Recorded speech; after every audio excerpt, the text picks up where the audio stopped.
All right, everybody, we're just getting the live streams going here.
All right, everybody, welcome to the live stream.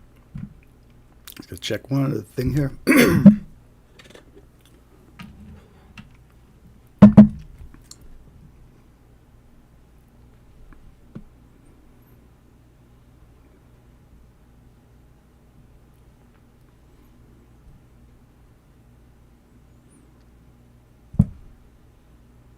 All right.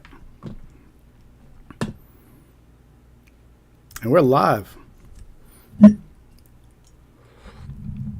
Welcome everybody to the live stream. We're going to get started in a couple minutes here.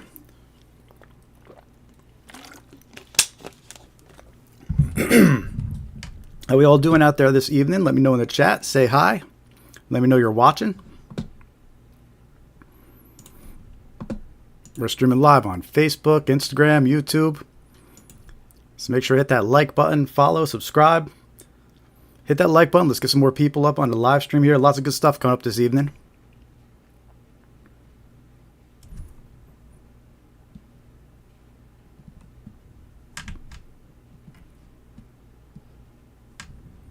Get started in about 3 minutes here. Say hello in the chat. Let me know you're watching. I'm mainly monitoring the YouTube chats, but I'm checking in on the Facebook and Instagram one too. So say hi. Let me know you're watching. Hit that like button. Let's see if we get some more people in here. And we're going to get started in about 2 minutes. Let me know how the sound is, if everything sounds good. All right, Dave, welcome. Good to see you. Good to see you as always. Welcome, welcome. It's almost the weekend. We're almost there. Halloween tomorrow. Let's feel a little festive. Put a pumpkin here on the live stream.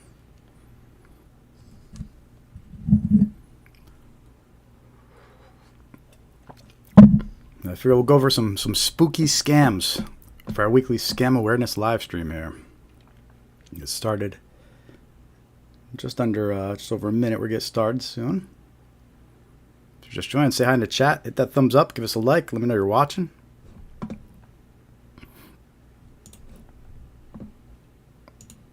Lots of good stuff coming up this evening on the live stream.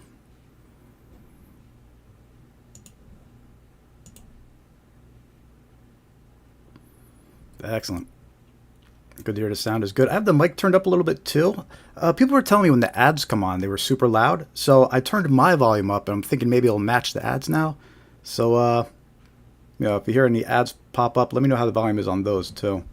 I'm curious if that fixed the issue or not. We'll get started about 1 minute here.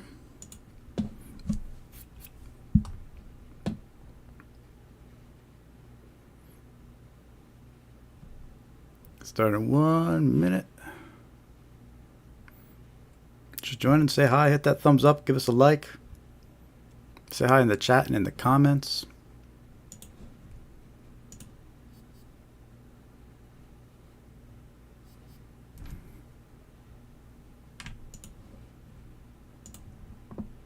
All right, 5:50. We're going to get started. Welcome, welcome, welcome, everybody. It's your first time joining. Welcome to the live stream. My name is Jared with Scamware 101. And our mission over here at Scamware 101 is to spread awareness of scams that target individuals, just like you, me, your friends, your loved ones, right? Because the scams are out there. The scammers are winning this battle. Everybody's being targeted with scams, whether it's in their email or their text messages, by phone calls, even traditional mail. The scammers are still targeting new victims. So scam awareness is key, and it's important to recognize these scams. And this evening, as part of our mission to spread awareness of these scams, we do a weekly live stream every Thursday at 5:45 p.m. Eastern. And that's what this is, our weekly live stream, our scam awareness live stream, where we discuss over 20 different types of scams. We're going to go over some red flags to help you identify if you're talking to a scammer.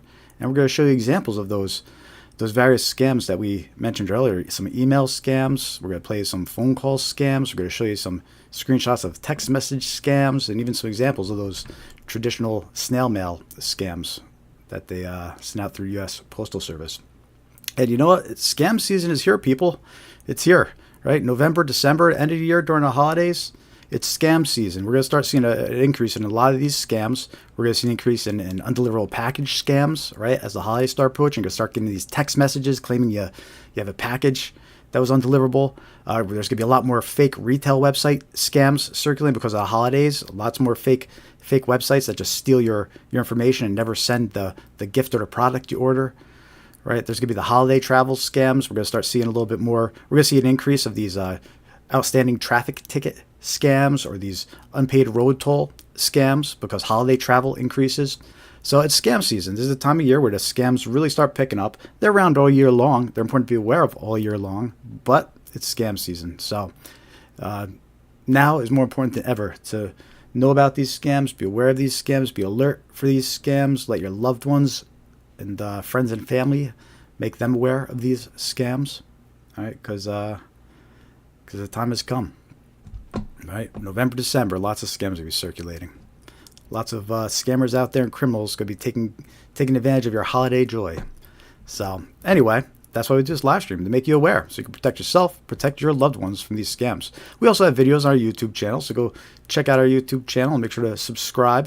And a lot of scams we're going to talk about this evening, we have videos about on our YouTube channel. So if there's anything that catches your attention during this live stream, you could head over to the YouTube channel, find the video about that scam, let a loved one know about it.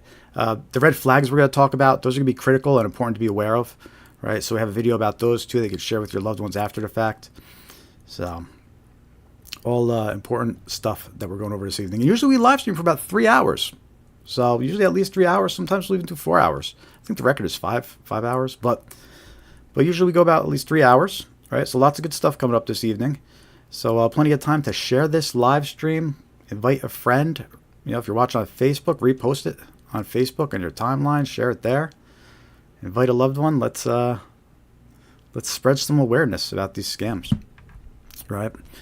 And look, any help you could give, like, subscribe, follow, we appreciate it. You could also donate directly on our website, scamaware101.com/donate. We have memberships enabled over on YouTube. We have the super thanks and super chats enabled over on YouTube as well. So we always appreciate anything you want to throw our way.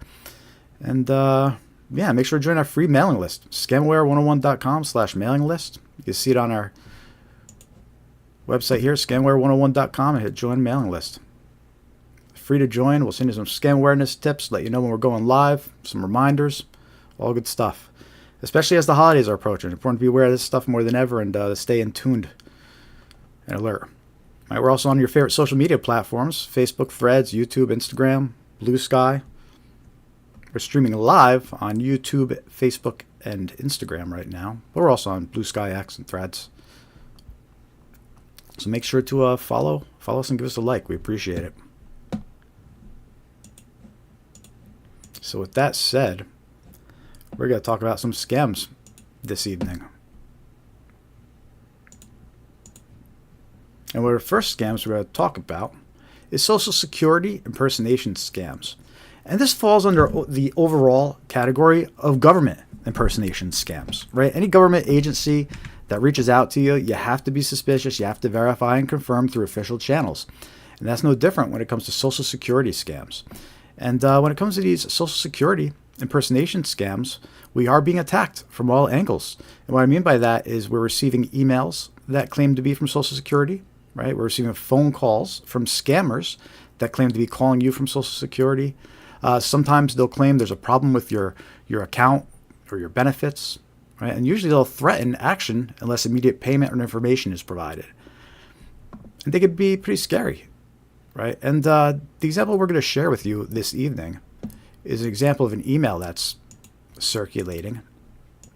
And we're going to show you two versions of it in two different views. We're going to show you how it looks on your mobile device, and then we're going to show you how it looks on a regular computer as well to help you identify these types of scams.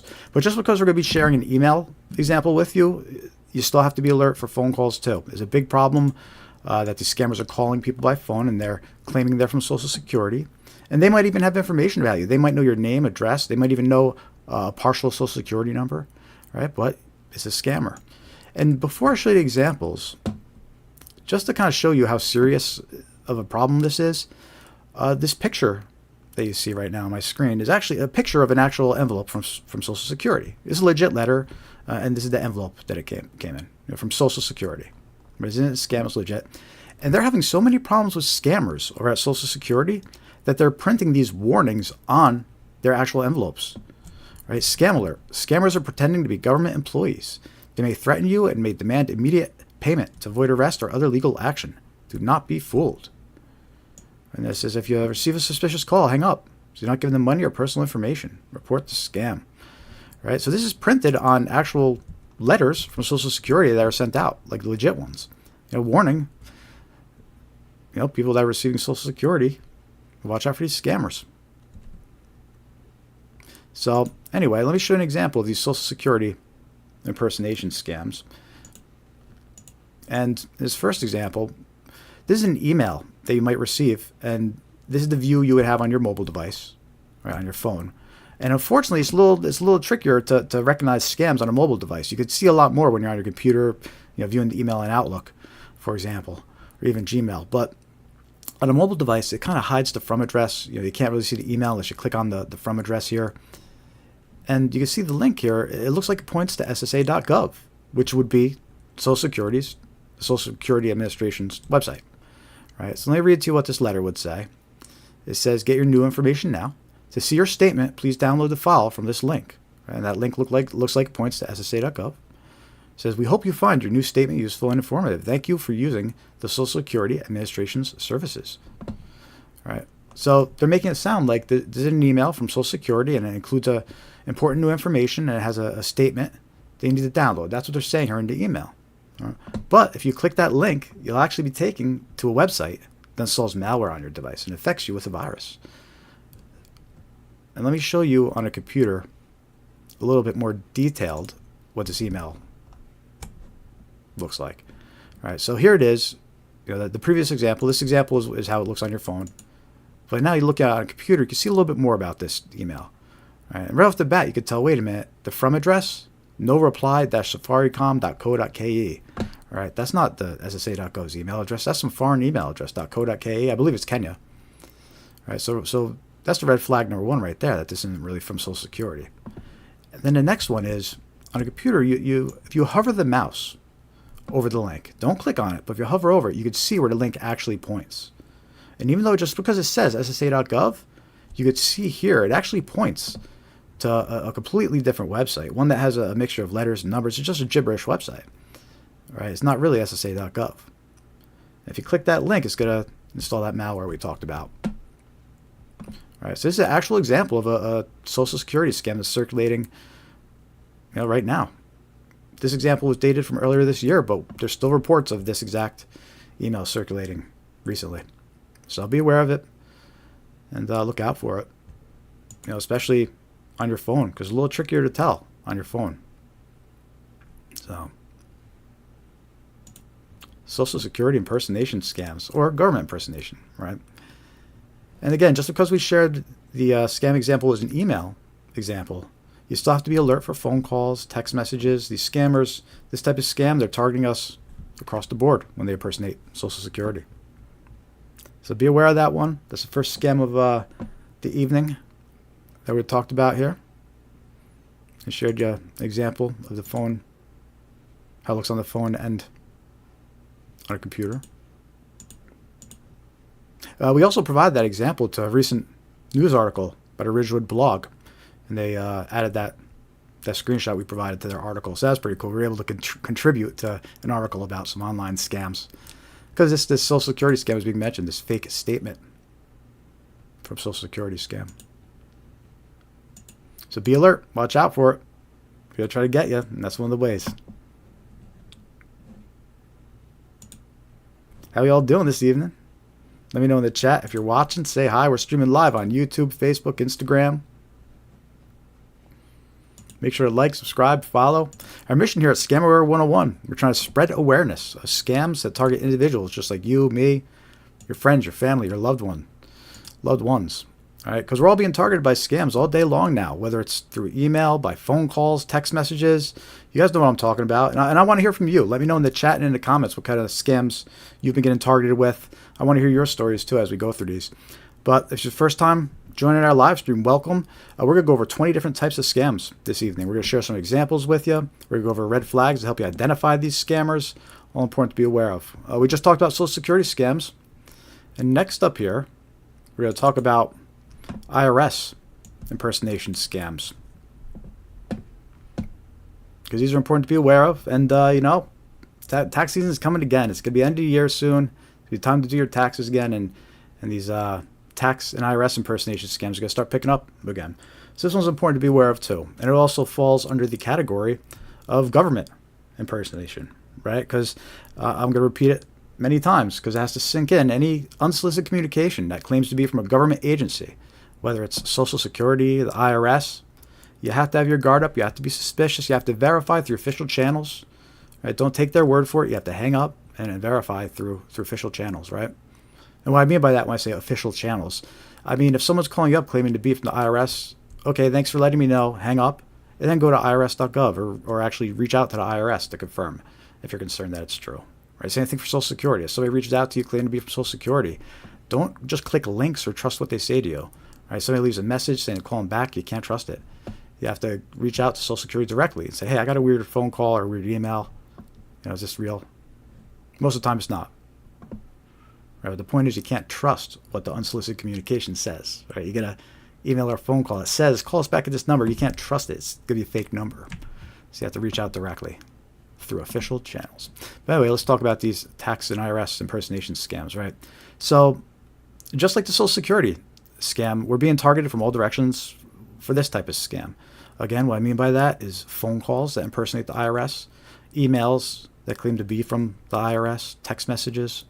So you have to have your guard up again as well when it comes to these IRS impersonation scams. Sometimes they reach out to you, they'll claim you owe taxes and must pay immediately to avoid penalties, right? And other times they'll say there's a problem with your account. You have to update your information. Sometimes they'll say there's a deposit that you're entitled to or some kind of payment, but you have to update your banking details. And it's all part of these elaborate IRS impersonation scams.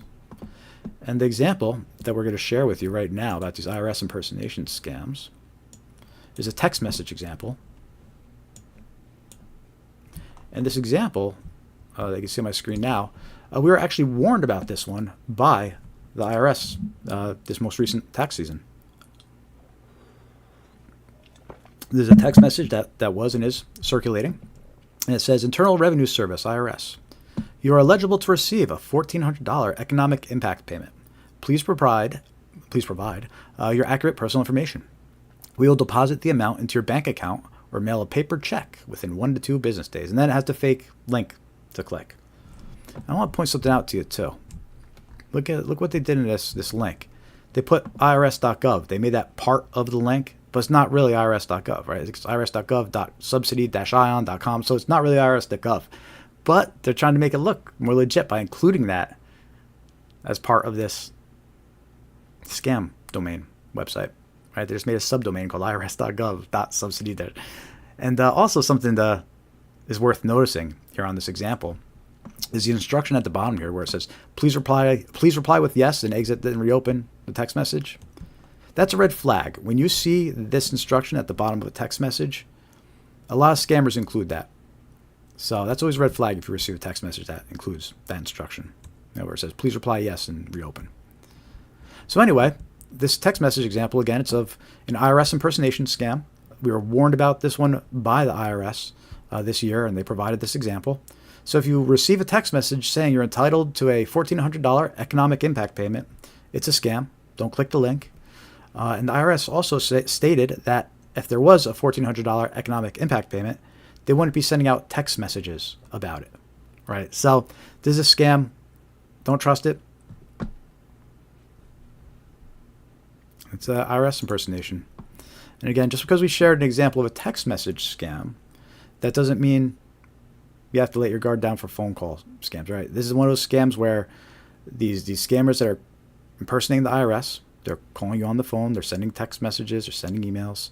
So you have to have your guard up completely when it comes to this type of impersonation, government agency impersonation, IRS, Social Security. Also, what's interesting about that scam we just talked about, this text message scam, a couple years ago, the IRS warned us about an email version of this scam. And that's something worth keeping in mind, because what that says is that it's just another example of how a text message scam, there's usually a crossover email version, or vice versa. These email scams you get, usually there's a text message version of the scam. So it is one of those examples where a couple years ago we were warned about the email version, claiming there was an economic impact payment and to confirm your details. And now this year we're getting warned about the text message version. So IRS impersonation scams, keep your guard up, be aware of them. Don't fall for them. Scam number 2 that we'll talk about this evening. We're going to go over 20 different types of scams this evening. And help spread awareness so you can protect yourself, protect your loved ones from becoming a victim. And look, it's very important to be aware of these scams. And the reason why is because, sadly, most victims never recover the funds that they lose. There are no second chances a lot of the times. The bank doesn't cover these scams.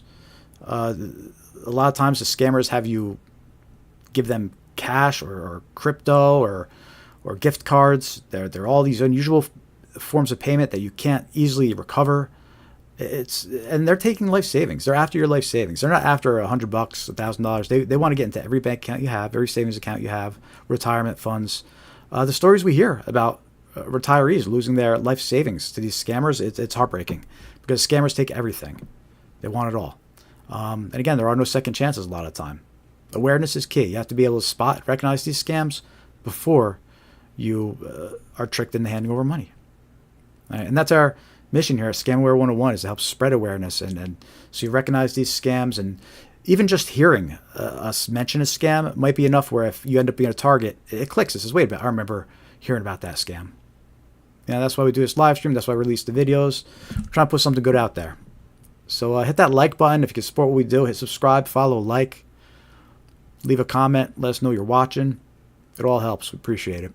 We're trying to do something good out there. And again, the scams that we discuss, these are all scams that target individuals. Right? Sure, they could also target businesses too. But all of them that we discussed, they all target individuals. And there's not many resources out there for individuals. There's a lot out there for businesses and companies and employee training, but individuals, there's not much. Like the grandparents out there, right? Nobody's warning them about these. Or we're going to talk about these discount scams in a little bit. We have a lot of different scams that we're going to talk about this evening that they're all active, they're all circulating. And it's important to be aware of. Yeah. So hit that like button. Let us know you're watching. You can join our free mailing list on scamaware101.com. And hit join mailing list. It's the best way to keep up to date. We'll let you know when we post new scam videos, reminders when we go live. We won't abuse the privilege, I promise. You can unsubscribe at any time, but we really don't send out too many emails. Just all useful stuff like reminders and things like that. So join our free mailing list. Again, scamware101.com. Join mailing list. And while you're there, follow us on all your favorite social media platforms. YouTube, Blue Sky, X, Facebook, Threads, Instagram. We're on them all except TikTok. So let's talk about this next scam here. And by the way, again, if you're just joining, let us know what scams you're being targeted with. If you're watching on Instagram, Facebook, let us know in the comments and the chat. Same thing with YouTube. We're streaming live across all three right now. So let us know you're watching and share experiences with us. So this next scam we're going to talk about here is tax forgiveness scams. is when fraudsters impersonate accountants offering tax forgiveness services, but they fail to provide the service, or even worse, they steal your personal details. And this type of scam, it always picks up during tax season, but it's actively circulating now. Like, it's just, it always circulates it. And I have a few examples I'm going to play for you of this phone call example, this robocall that's circulating right now. I actually have two examples, and they're examples of tax forgiveness scams. And in the first one we play, it shows these key attributes that are red flags to scams, right? We're going to play a call where it starts off right off the bat by saying, you owe back taxes. So right away it's trying to scare the people that get this call. I owe back taxes. Oh no. All right. And they try to put time limits, saying you got to call it back within this week. Right. So they try to create urgency, fear, and they use these tactics to try to get you. And in this example of a tax forgiveness scam where there is a phone call that's offering the voicemail offering tax forgiveness, you'll hear examples of that. So I play that for you right now.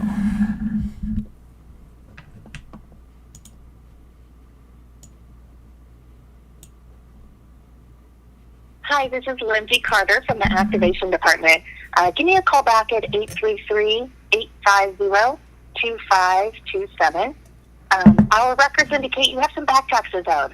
You're now eligible to apply for them to be forgiven with the Zero Tax Balance Program. Any back owed taxes can be enrolled to be forgiven through this program. But we do need to sign up this week. Just give me a call so we can start the process. It's really quick. And I'll keep your file open here. So my number is 833-850-2527. If you've already resolved this, call back and press 2 to be removed. Can't wait to speak with you. 2. So that's one example of a recording of a tax forgiveness scam. And you can see you can hear the examples where it opens up with you owe back taxes, right? And then it also is misleading, right? She says, I have your file on my desk. And they try to make it sound like it's a real person calling you directly, but it's not. It's a recording. It's a robocall. Everybody's getting the exact same call. Everybody's being told you owe back taxes, but I have your file here. And if you call me back in a week, I can help you. It's a scam. All right. And look, if you're ever concerned that you get some kind of tax forgiveness, you're interested in that, reach out to an accountant. Don't just trust some random phone call like this, especially one that uses these shady tactics to try and get you to call back.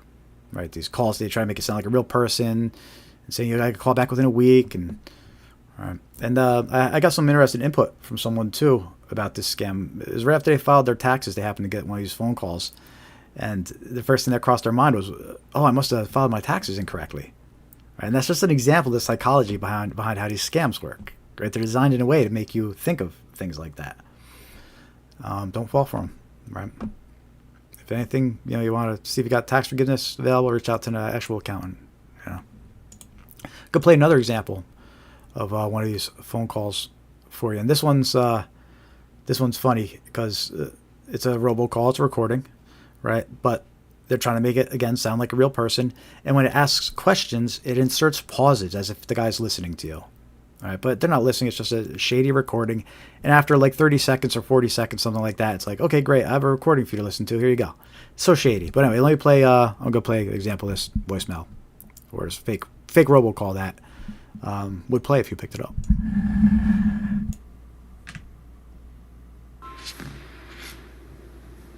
Hello? Hello. I can hear you now. My name is Anthony. I'm actually one of the assistants to the director for the National Tax Relief Program. How you doing? Great.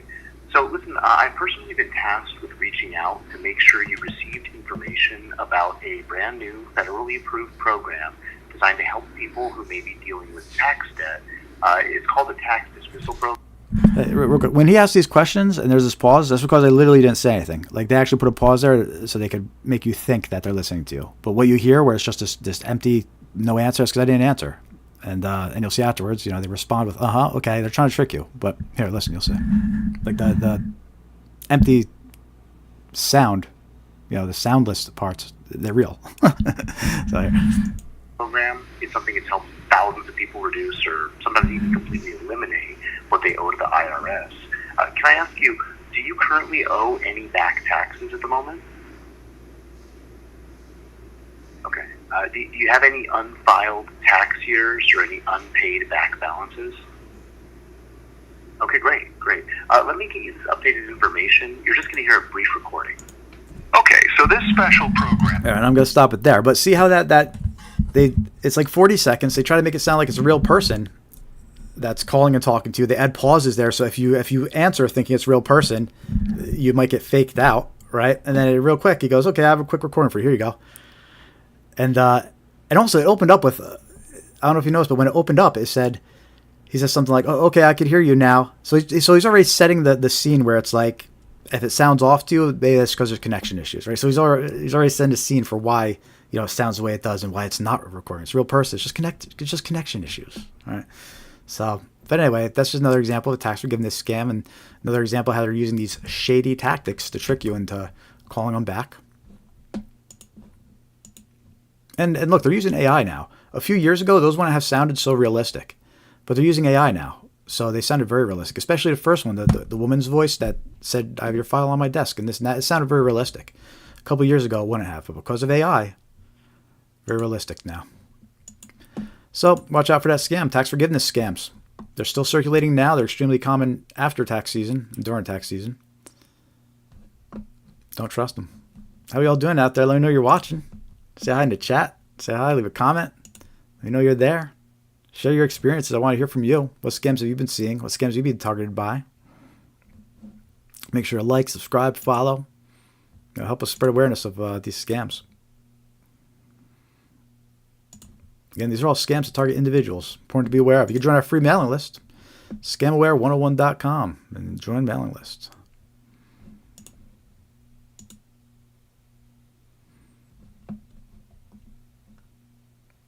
Next scam we're going to be talking about,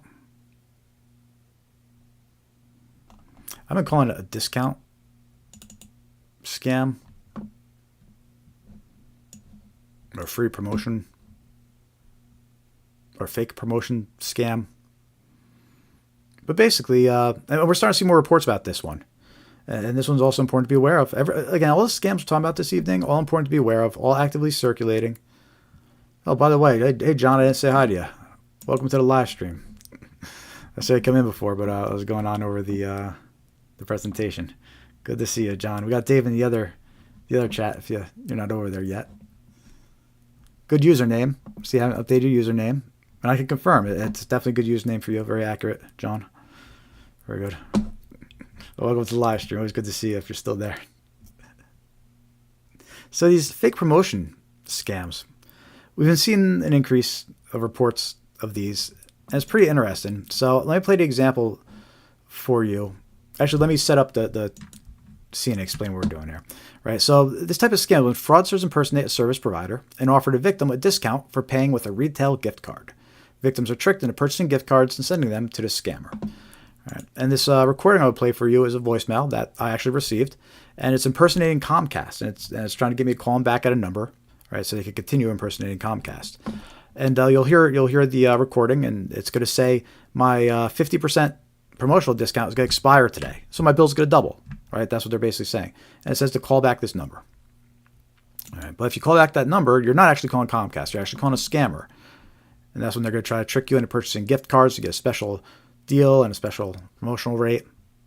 It's all fake. So let me play a recording of this. And again, just because this one impersonates Comcast, look, when there's smoke, there's fire. And what I mean by that is, I'm sure there's different versions that impersonate Verizon, and who else is that? The T-Mobile and all of them. I can't think of the others off the top of my bat, but all the providers out there, right? Optum Online. Xfinity, which is Comcast. You get what I'm saying. So there's smoke, there's fire. Now let me play this recording. Again, it impersonates Comcast, and it's an example of a voicemail you might get. So don't fall for this.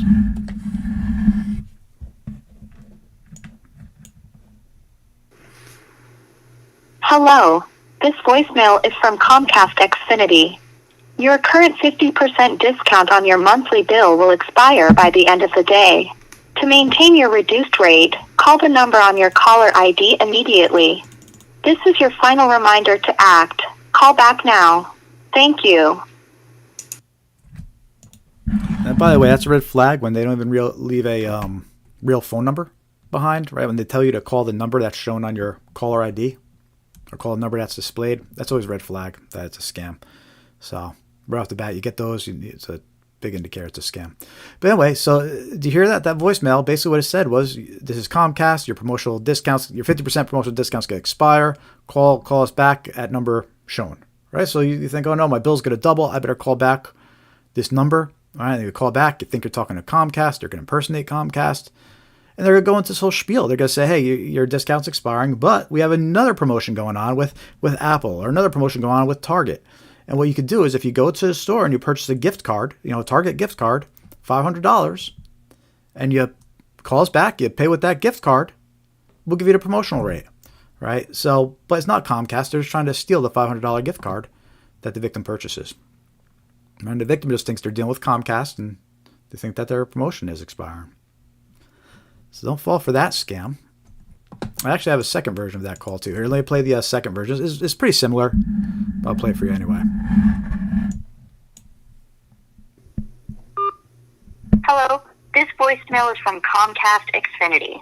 This is an urgent reminder that your 50% discount on monthly bill will disappear by midnight if we don't hear from you. Please call back up the number showing on your caller ID immediately to keep your savings. Thank you. To replay this message. Right? And that one's very similar. It doesn't leave a real number. It says call back the number on caller ID. And also, do you notice that the urgency and the fear? It's another example of them using urgency and fear. The promo expires today, right? Oh my God, my promo's going to expire today, and you got to call back, today to do something about it, right? So, urgency and fear, because they want you to call back right away. So that's an interesting gift card scam. A lot of times they try to trick you into withdrawing money and buying gift cards. They'll tell you something's going on with your bank account. But this one, they just impersonate your service provider. And which, by the way, it's probably a good time to mention, they know things about you. These scammers know things about you. And one of the things they might know about you already is your service provider.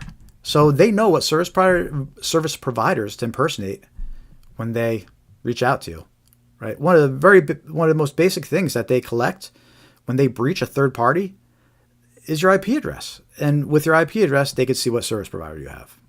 All right. So almost every breach, they usually get an IP address if you logged in wherever you logged in from. If you logged in from your home, they probably know what service provider you use. In this case, they didn't because I don't have Comcast. So I knew immediately it was a scam. But if you had Comcast, you might not have recognized right away. So important to be aware of that. These fake promotion scams, these fake trying to trick you into purchasing a gift card.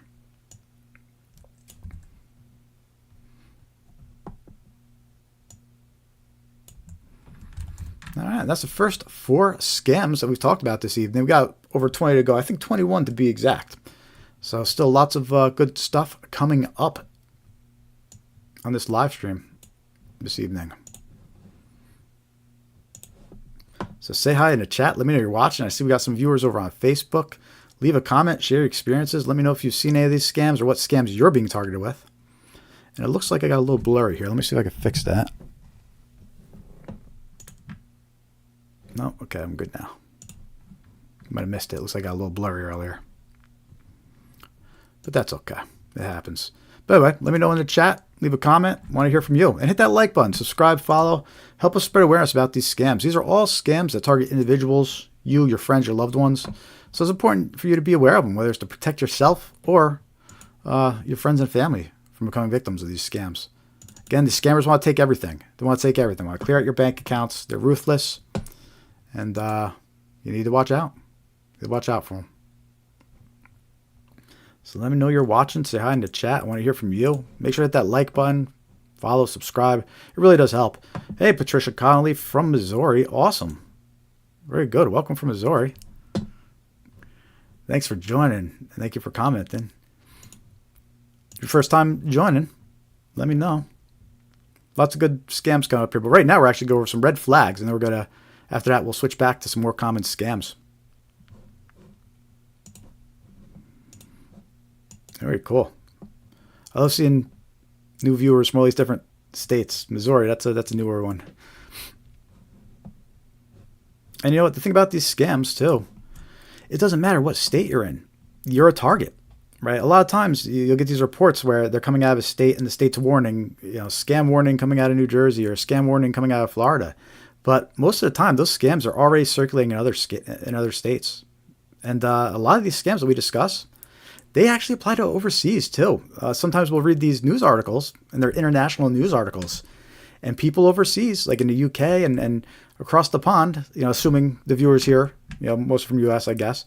But even across there, they're dealing with the same types of scams, the same impersonation scams, arrest warrant scams, things like that.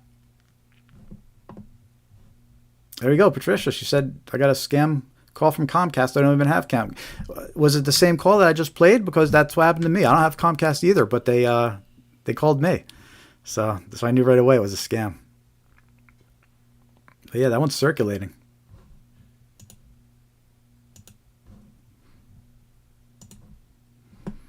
All right, so let's talk about some of these red flags. So we're going to go over 5 red flags that indicate you're dealing with a scammer. Now, we also have a video that has these same slides, these 5 red flags. We have a video on our YouTube channel too. So if you know someone that you want to share this with, you could head over our YouTube channel. You could share the red flag video with them. This way you don't have to watch a whole live stream and search through it. We actually have a video about these red flags on our YouTube channel, like with a bunch of other scams that we're talking about this evening. So make sure to subscribe to our YouTube channel and check out the videos we have there as well. So red flag number 1. And as we go through these, let me know in the chat and comments if you've encountered these or know someone who's encountering them. So red flag number 1, they direct you to a third-party chat app like Telegram or WhatsApp to continue the conversation. Look, these scammers love using third-party chat apps because it's easier to communicate with their victims in other countries around the world. And these third-party chat apps, they offer more anonymity for the scammer to hide behind. Right, like Telegram, WhatsApp, you can't really track these where they're at. The conversation's encrypted, and they're able to hide more behind those third-party apps. So it's very common for these scammers, they'll initiate their scams in a more traditional way, like over a phone or a text message or email. But once they have you engaged into a communication or a chat with them, they'll usually try to direct you to download WhatsApp or Telegram and communicate with them that way. And some scams where that's part of playbook, where a lot of them, but some of the big ones, right? Romance scams. These fake dating profiles, they lure in new victims, right, on these dating websites. And then once they match them and they start talking to them through a website, they say, hey, let's keep talking on WhatsApp. Right? Wrong number scams. We're going to be talking about wrong number scams a little later. I have some examples to share with you. But that's when these scammers, they target their victims with random text messages, random phone numbers. And when someone replies, whether it's to say, who is this, or you have a wrong number, right, they'll try to befriend them and they'll say, hey, let's keep talking on WhatsApp. You seem friendly. Let's send me a message on WhatsApp, right? Investment scams. So a lot of times these scammers, they'll direct the victims to a Telegram or WhatsApp group to pump up an investment, right? They make it seem like there's more interest, that there'll be other members in the group, other scammers or bots, and it makes it seem like there's legit investment and interest in this investment. But it's all part of the scam. All right, so that's red flag number 1. They're dealing with a scammer. They try to direct you to a third-party chat app like Telegram or WhatsApp to continue the conversation. All right, we know scammers use those apps. So somebody's telling you to download them and use them, red flag.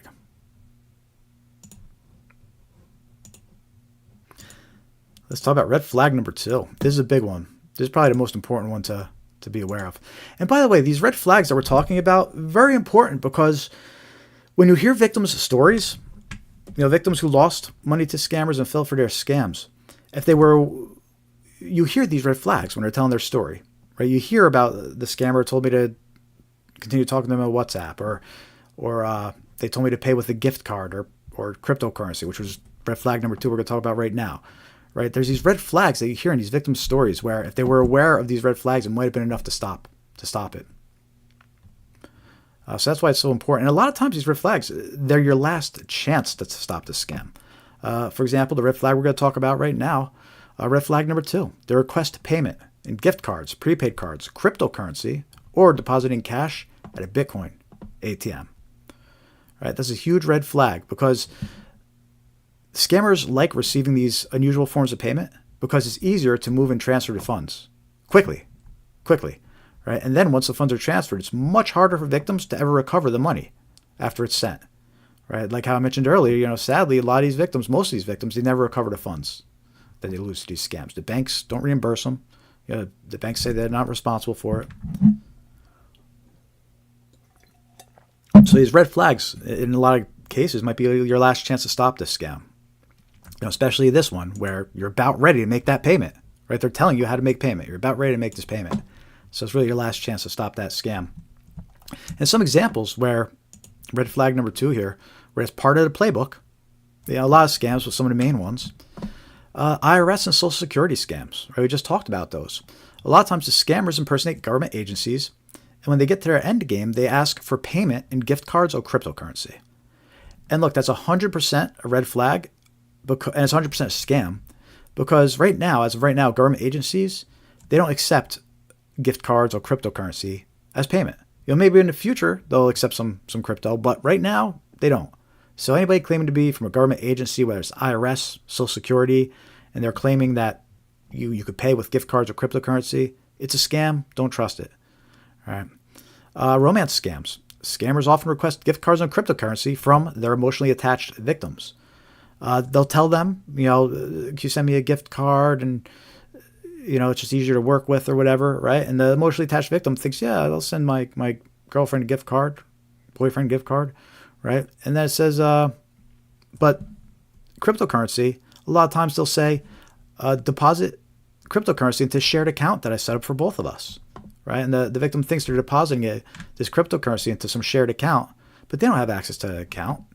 And the whole reason that the scammer wants to get payments like this or gifts from their victims like this is because once the victim realizes that they're being scammed, they're not able to reverse this. They're not able to get those gift cards back. They're not able to get that cryptocurrency back, right? Which is why it needs to be a red flag when you hear payment methods like this. When you hear go out and purchase a retail gift card, like an Apple gift card or a Target gift card, right? When you hear purchase cryptocurrency or deposit cash at a Bitcoin ATM. That's a big problem is these Bitcoin ATMs now, when they tell you to deposit cash into Bitcoin ATMs. Big red flags, important to be aware of these. Right? And then the other example here is bank impersonation scams. And we're going to use this example a lot because this is actually one of the most common narratives that these scammers feed victims is they impersonate the bank or an agency investigating fraud. And they convince victims your money's not safe. Someone has access to your account. We're seeing malicious transactions and someone's stolen your identity. Right? And they'll scare the victim. They'll say, you have to withdraw your money. You have to withdraw your cash. And you have to deposit it into this Bitcoin ATM. Or you have to withdraw your cash. You have to purchase these gift cards. And then we'll refund it to you once you make the payment. But they're not going to refund anything. They're just trying to trick you into withdrawing cash and sending them these funds in a way where you're not going to be able to get it back. All right, so we'll talk more about that bank impersonation scam. And sometimes they're referred to as the phantom hacker. They say someone's gotten into your accounts and stolen your identity. Right? So be aware of that. But that's red flag number 2. They're dealing with a scammer. They request payment in gift cards, prepaid cards, cryptocurrency, depositing cash at a Bitcoin ATM. Stay aware of that one. Important. Big red flag. A lot of times, again, your last chance to stop the scam.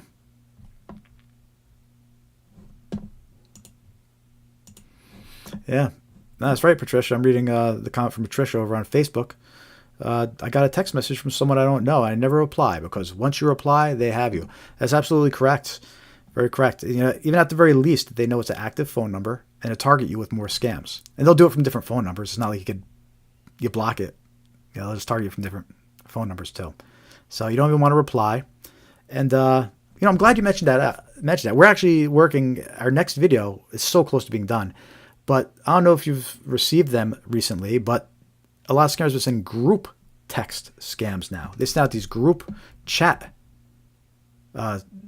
messages, right? Multiple numbers added, but there's no message. It's just they create this empty group chat. You get notified as if it's a text message saying you've been added to this group chat, but there's no message, right? So lately, as far as these text message scams go, that's another way that they're trying to trick victims, right? Because what happens is a lot of these victims, they get added to this group chat and their initial reaction is to leave the chat, leave the group, right? But what happens is when they leave the group, it announces to the group, including the scammer, your number's active.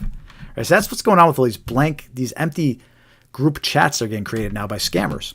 They create these empty group chats and then they don't include a message. But that's it. They're monitoring. They're watching for active numbers that leave the chat, or anybody that replies to it. Like in a traditional wrong number scam. So it's an interesting new tactic they're using, and we're doing a video on it. It's so close to being done, but it's the next video we're releasing. But yeah, back to your point though, never reply. Right? You never want to engage with a scammer. You never want to reply. If you reply, then they know, okay, let's add this number to the list that we're going to target with hundreds of other scams.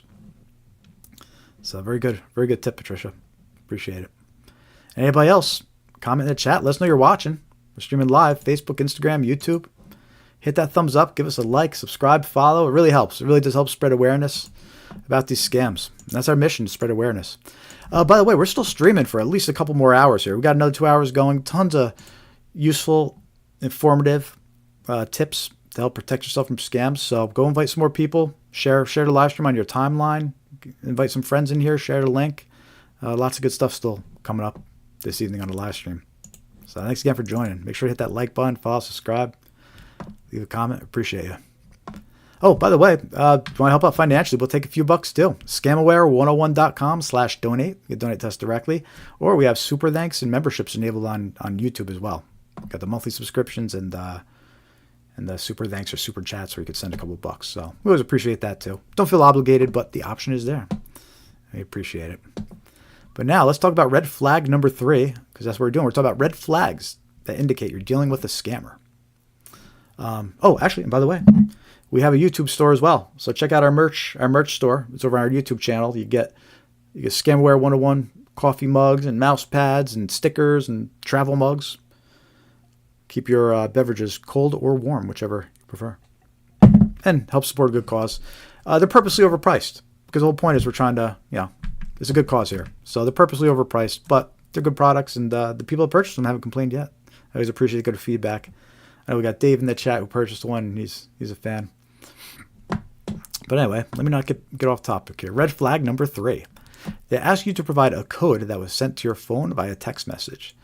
Look, this is actually a common scam. We see it a lot on marketplace type websites like Facebook Marketplace or Craigslist. And what's happening here is you meet these scammers and they impersonate a buyer or a seller. And a lot of times they'll say they just want to confirm your phone number is real. And they'll say, I'm going to send a code to your phone.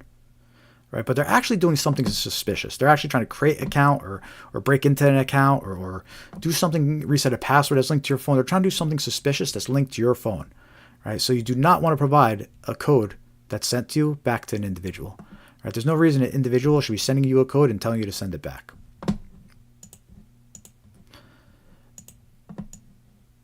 And look, so I'm going to dive into this a little bit more because it's worth understanding what's happening here. So there's a couple of things that could be going on, right? You give your phone number to this person, or this person gets your phone number, whatever, buyer, seller, whatever the case. And they say they could be trying to log into one of your accounts using your phone number, or an account that's attached to your phone number, right? And as a security measure, you're getting that warning. You're getting that code as a warning that somebody's trying to log into one of your accounts. If you provide that code back to a scammer, you're letting them into the account, right? So he could be doing that.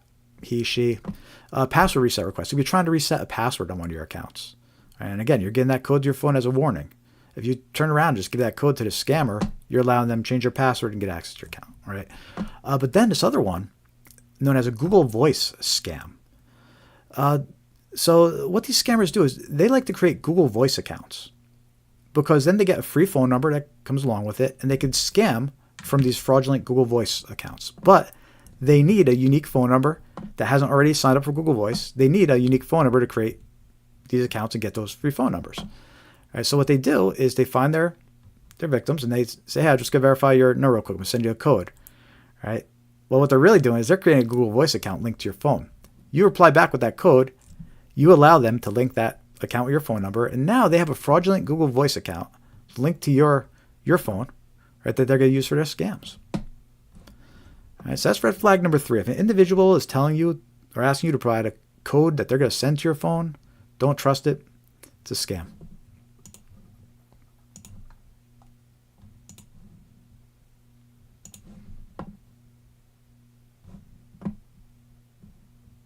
Hey, Patricia. The channel's Scamaware 101.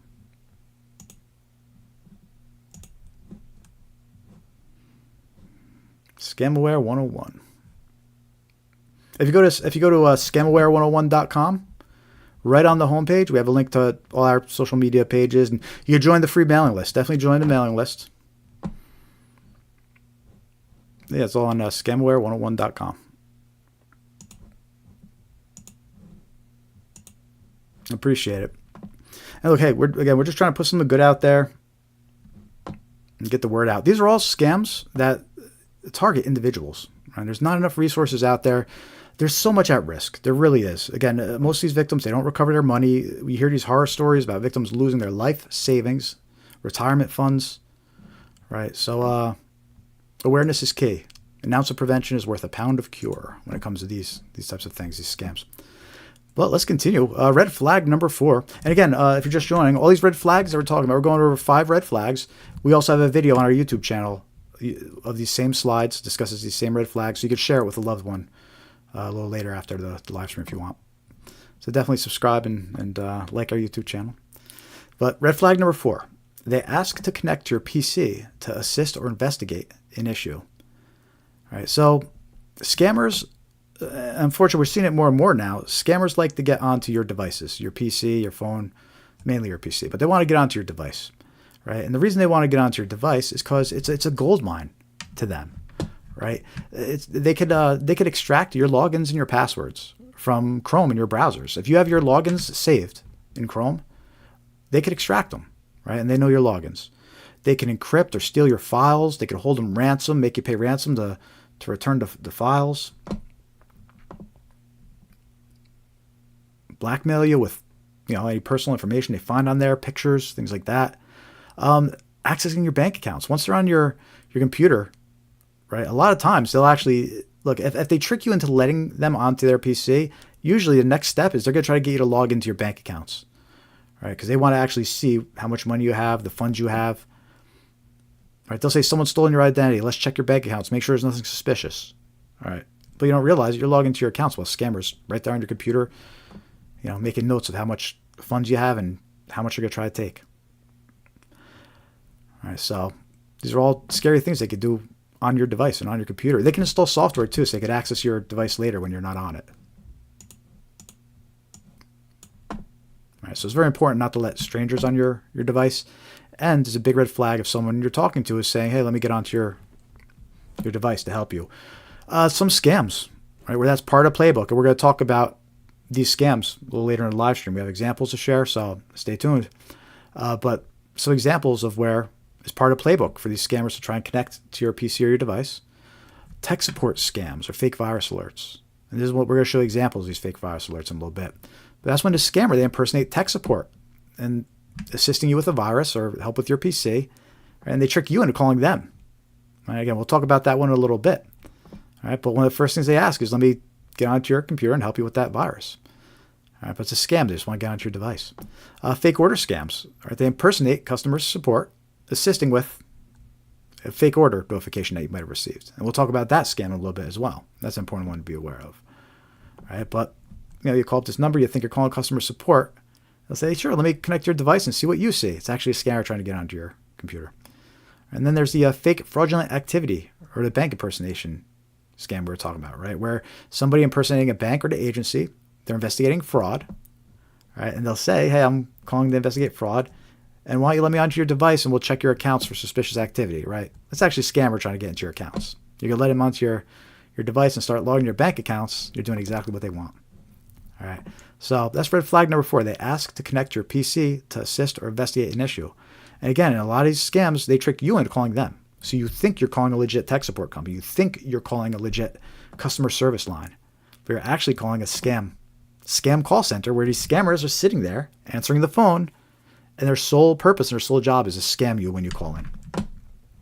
All right. So don't let these strangers onto your computer, your device. And look, when it comes to this one, what I say is you should take a minute and think in your mind, if you're browsing the internet and boom, you suddenly get a virus alert, right? Who are you going to call? right? You should already have someone in mind, whoever that person is that works on your computer. Maybe it's the local computer shop down the street. Maybe it's that family member that's good with computers. Maybe it's the tech support people at work, right? But you should already have somebody in mind of who you would call for that help and that support that you need. This way, you shouldn't have to call some unknown tech support number or some unknown customer support number, right, when you're getting these strange warnings. So anyway, that's red flag number 4. If they ask to connect to your PC to assist or investigate an issue, don't let strangers onto your PC. Don't fall for it.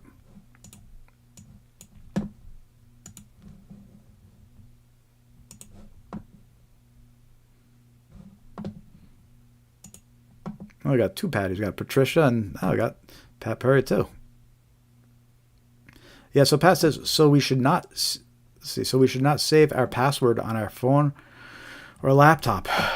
Yeah, you know what? The answer is yeah, you shouldn't. You really shouldn't, unfortunately. I know it's a pain, but especially if you feel like you're at risk, if you feel like you might let somebody onto your device or you could fall for it, you definitely shouldn't have it saved. What you could do is you could use a password manager. Those are password managers are useful because you should really have all different passwords for all different accounts. And a password manager is what helps you remember that. The password manager will a lot of times they'll autofill in for you as well. So you could save your logins in the password manager and you could autofill from there. But the whole idea is the password manager actually keeps your logins secure on your device where they can't really be extracted by somebody that gets onto your machine. At least that's the idea.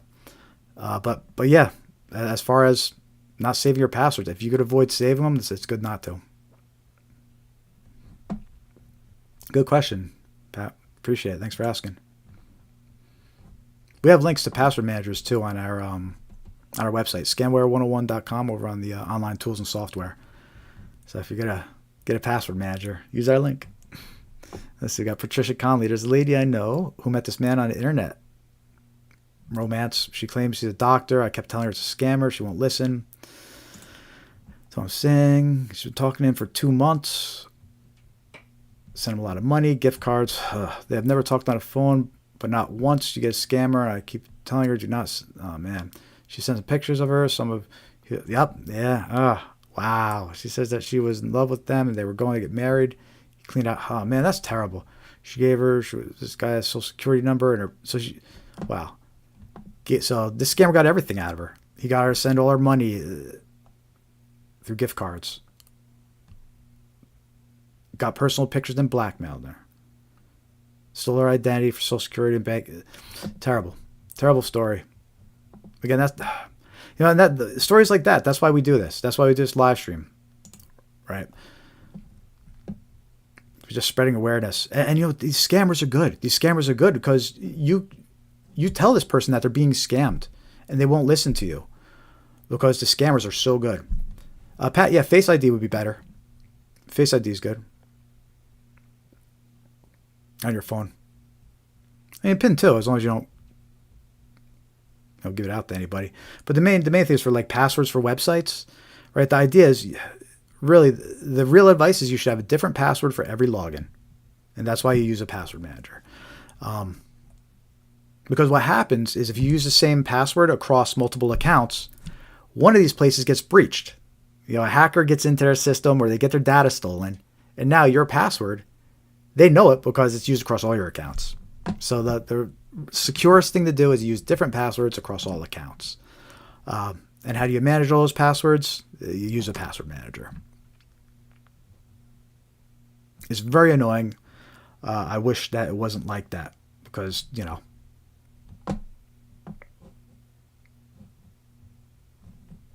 But yeah, that's the safest thing. Or at least, let's say you're using the same password and you're just using the same password across. At least use unique passwords for things you need to keep the most secure, like bank accounts, your email.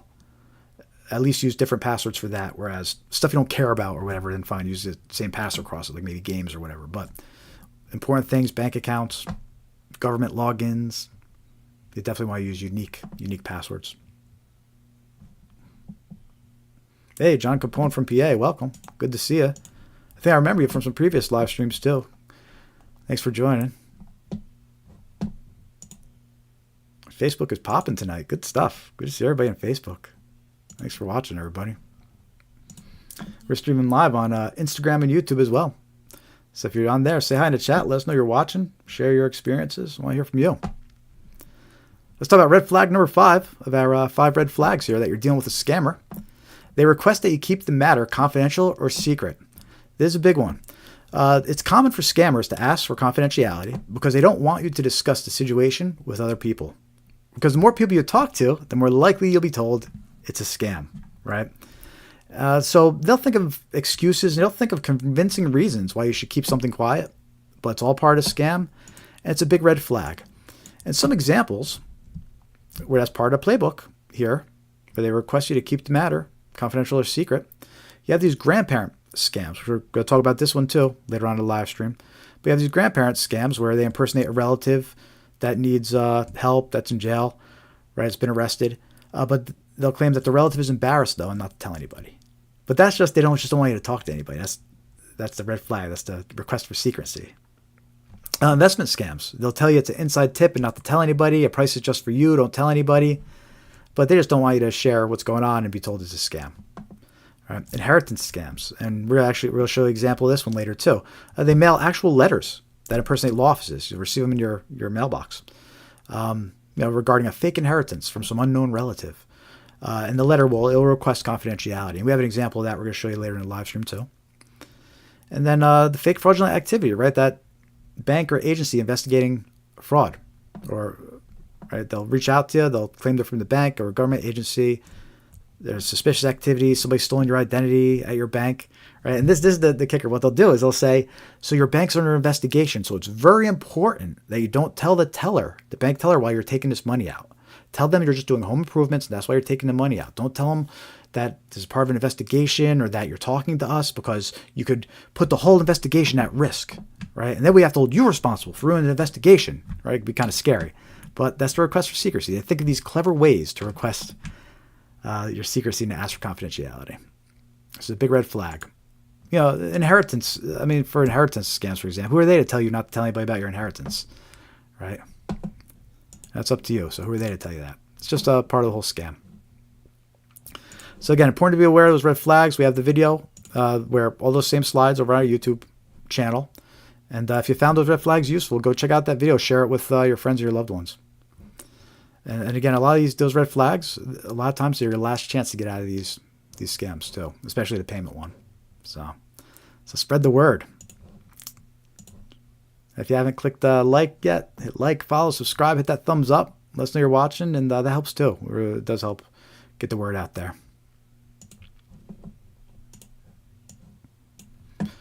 So just a quick summary of those 5 red flags we just talked about. So red flag number 1 was they direct you to a third-party chat app like Telegram or WhatsApp to continue a conversation.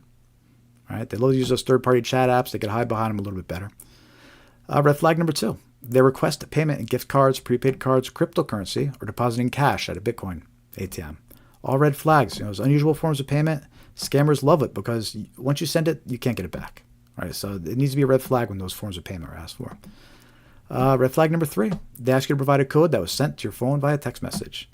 Very common scam. If an individual is telling you they're going to send a code to your phone and they want you to give the code back to them, don't trust it. It's a common scam, and be suspicious. All right, red flag number 4, they ask to connect your PC or device to assist or investigate an issue. All right, we're seeing this a lot. Scammers love to get on your device. They can extract passwords, hold your files for ransom, blackmail you. Right? They can install software, access your computer later when you're not on it, use it for other criminal stuff, use it for other scams or illegal activities. Right? You'd never want to let a scammer onto your device. So if somebody's asking, it's a red flag. Be careful who you let on your devices. And then red flag number 5, they request that you keep the matter confidential or secret. Right? The less people you talk to, the less likely you'll be told it's a scam. So scammer wants to keep you quiet until they at least get your money first. So a big red flag when they're asking for secrecy or confidentiality. That's 5 red flags you could be dealing with a scammer. Watch out for them. And check out the video we have on our YouTube channel.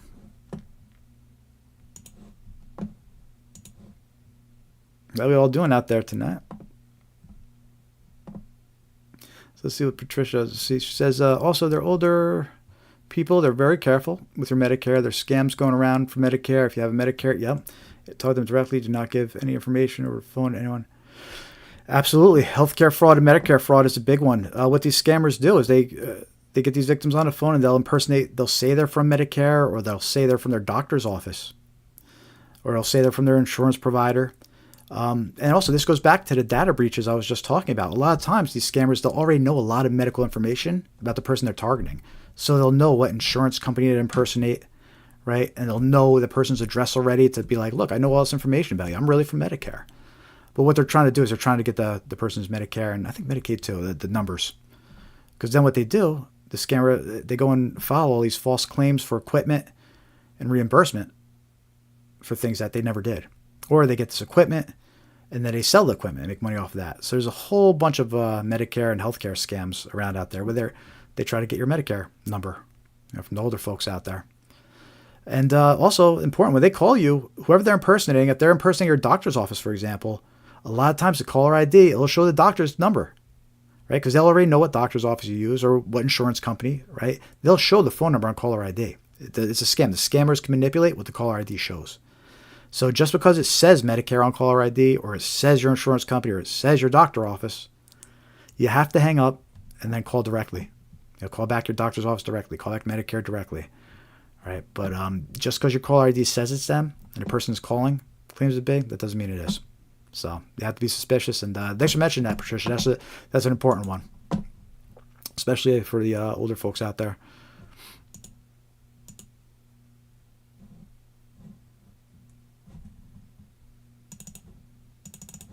All right, cool. So that's 5 red flags. So what time? 6:55. Okay, so we're going to take our first. Bear with me. I'm just moving around the agenda here. By the way, if you're just joining, say hi in the chat. Let us know you're watching. Hit that thumbs up. Give us a like. You join our free mailing list on scamaware101.com here. You click join mailing list. That's the best way to stay up to date with what's going on over here. We'll send you reminders when we're going live, some useful scam awareness tips and updates when we post new content. So definitely check it out. Scamaware101.com and hit join mailing list. It's free. You can unsubscribe at any time, and we don't send you junk mail. I don't think you'll unsubscribe. We don't send out a lot of stuff. It's all relevant, and I don't think it's enough to bother you. So 7 o'clock, I'm going to take the first 5-minute coffee break. If it's your first live stream, join us. We take 2 quick 5-minute coffee breaks. We usually stream for 3 or 4 hours. So we take 2 quick 5-minute breaks to refill the Scamaware 101 travel coffee mug, which is available on our YouTube store. So you can support our mission here by visiting our YouTube channel and purchasing one of our Scamaware 101 coffee mugs, travel mugs. We have mouse pads, stickers, some other cool items there, water bottles. In fact, and we also have a link on our website too, scamaware101.com. And then all the way down here, gift shop merch. You click it. Here's our merch store. So you can help support our mission by purchasing some merch. We always appreciate it.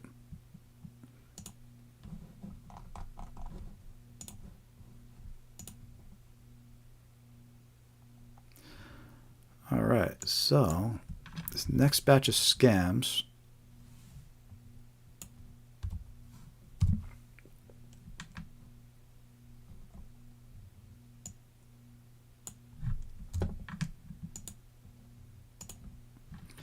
So I guess just bear with me. I'm just updating the schedule here. I want it to be kind of accurate.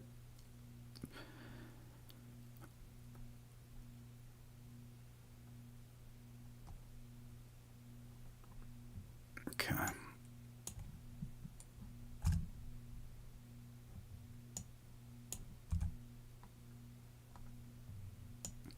Done. Almost there. Probably end up doing this one more time tonight as the time falls behind or gets ahead.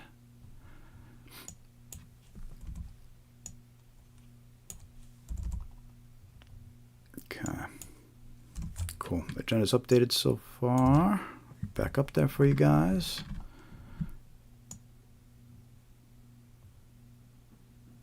Okay, cool. So we're going to take our first 5-minute coffee break of the evening, or one of 2. We'll be back in 5 minutes, and then we're going to talk about some more common scams. And this is a good batch of scams here to stick around and be aware of. We're going to go over arrest warrant scams, bank impersonation scams, tech support scams, road toll scams, traffic ticket scams, wrong number scams. A lot of good scams to be aware of, and a lot of good examples coming up here. So stick around, hit that like button if you haven't yet, invite some friends. We still got a lot more good stuff coming up, as you can see here on the agenda. It looks like we're going to at least 9 o'clock tonight. So invite some friends, share us live stream, hit that like button, subscribe, follow, and help us spread awareness of these scams. All right, with that said, back in 5 minutes. Can refill my Scamware 101 coffee mug. Stay tuned.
All right, we're going to continue in a minute here.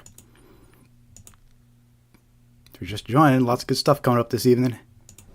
We're going to continue in a minute. Just had to refill the Scamware 101 coffee travel mug. Available on our YouTube channel. Check it out.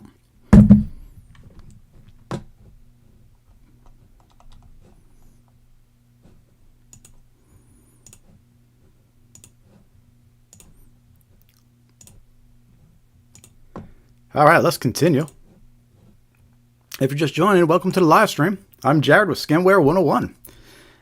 And our mission here at Scamware 101 is to spread awareness of scams that target individuals, just like you, me, your friends, family, your loved ones. All right, and one of the things we do to spread awareness is we do this weekly live stream, as well as share videos on our YouTube channel and have a mailing list on our website, scamware101.com. Hit join mailing list. But we do this weekly scam awareness live stream to spread awareness of scams. And on this live stream, we cover about 20 different types of scams. We're about maybe a third of the way through, so still lots of good scams to come up. We just wrapped up 5 red flags to help better identify when you're dealing with a scammer. And lots of good stuff still coming up. Phone calls, voicemails, texts, emails. We're actually even going to show you some examples of some snail mail scams that are circulating, traditional postal service. Because the scammers are still using that too. They'll target you every way possible. So anyway, Scamware 101. That's what we do. Follow us on your favorite social media platforms.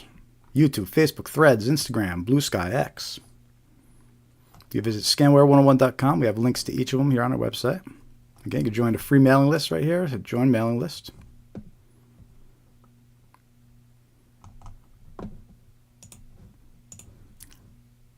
If you want to help out financially, too, we'll take a couple bucks. You go scamware101.com/donate. You can donate directly. We also have a link at the bottom of our site here. Donate or support. We also have super thanks and memberships enabled over on YouTube as well. But don't feel obligated. Hey, we're happy with just likes and follows and subscribers. That helps out, too. So don't feel obligated. But if you want to help out, we'll take a few bucks, too. But anyway, with that said, let's continue with some more scam examples to be aware of.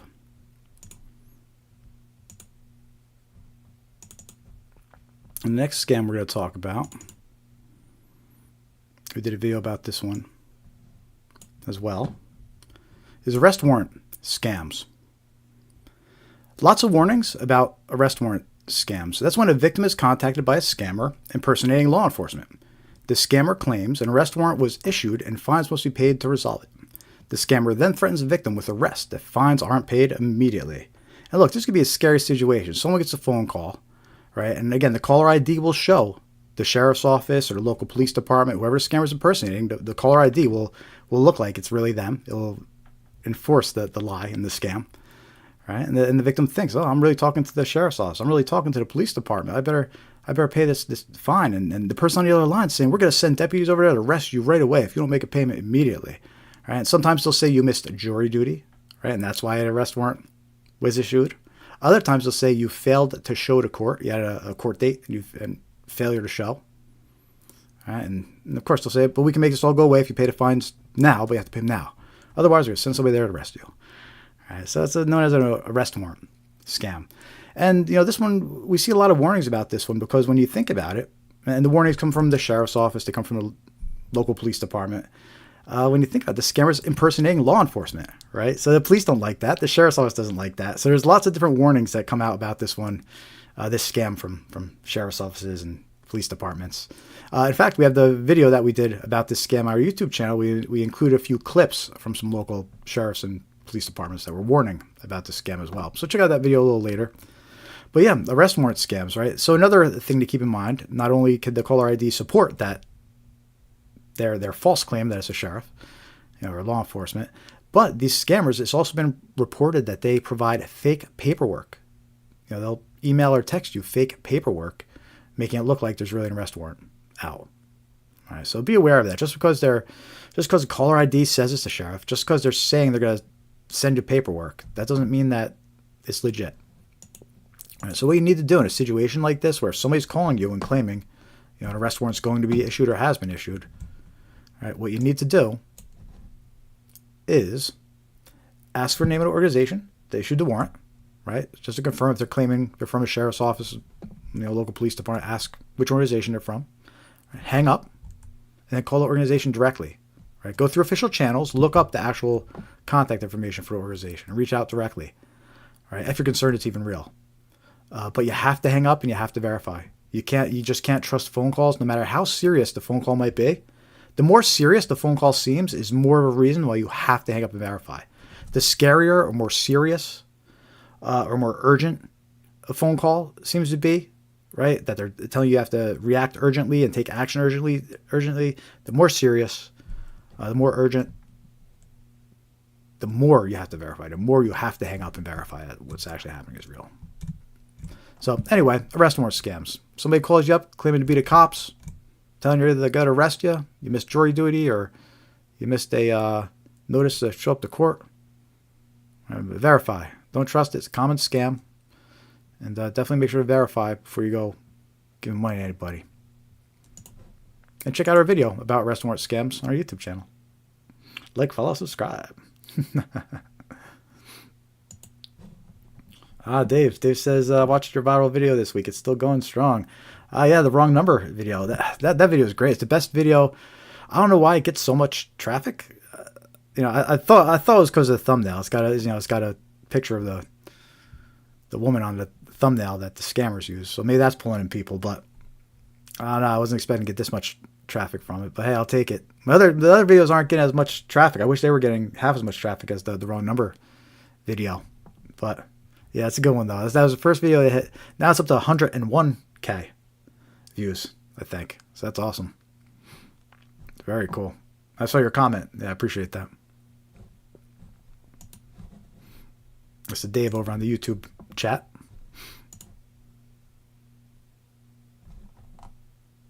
I see the Facebook live stream stopped again. This happened last week. Why did it happen?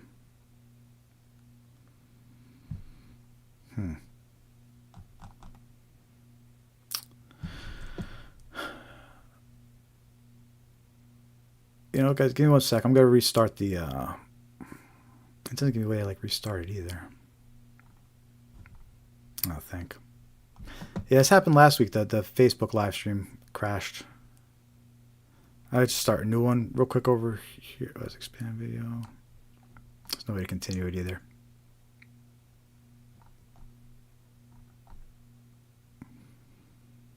Maybe if I schedule it. All right, anyway, I'll have to figure that out in the future. But guys, just bear with me 1 sec. I'm gonna get a live stream going back on Facebook for a little bit.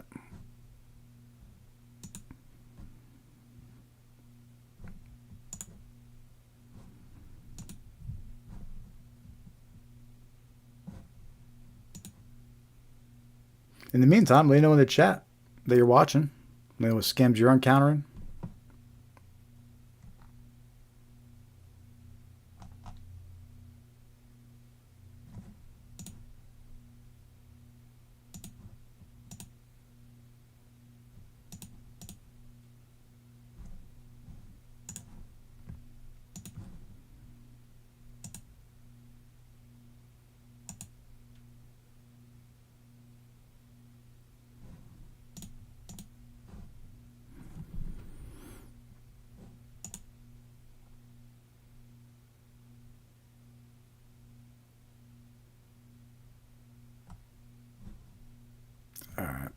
Might just have to do without Facebook again for the rest of the evening. We got about an hour and a half now, I guess, or 2 hours.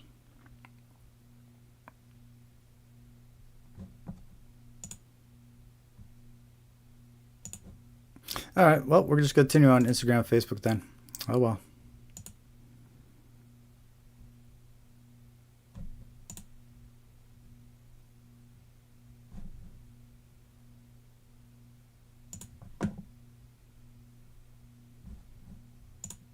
Just bear with me 1 more second. I'm just going to share an update.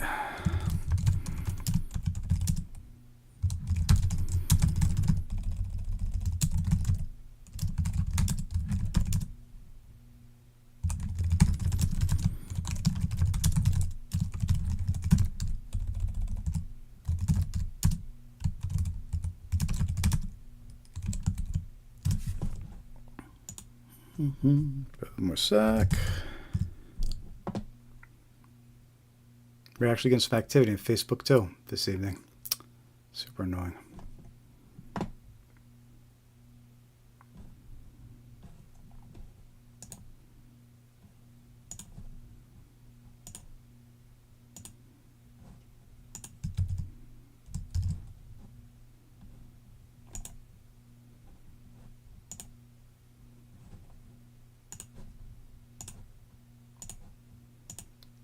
Continue one more minute, guys. Sorry, just bear with me.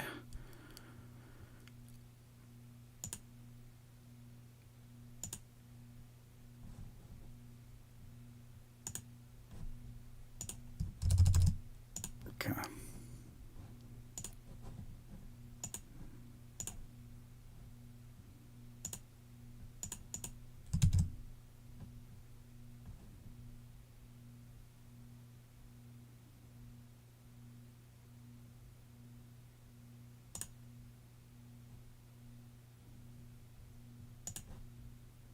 Okay. Let's post that update on Facebook. Super annoying. Let's continue here, guys. Sorry about that. All right. So we just finished going over arrest warrant scams. Let's talk about bank impersonation scams next. This one's important to be aware of. Let me know in the chat and in the comments if you encountered this one or been targeted recently by this one.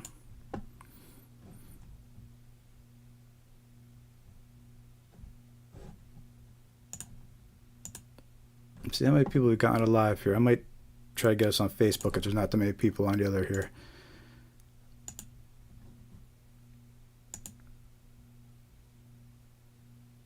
Yeah, there's not many people here on the live. You know what? I'm going to try to get us back on Facebook real quick.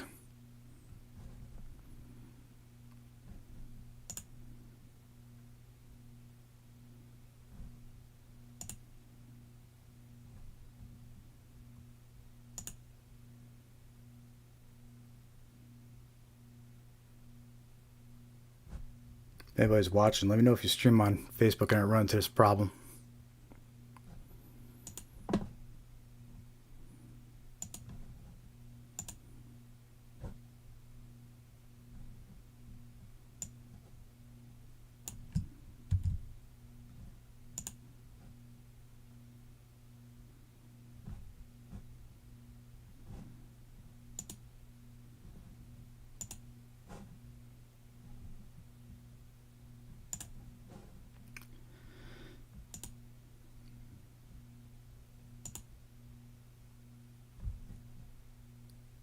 Just get this going here. Let me know in the chat if you're still watching. This is annoying you if you're bearing with me.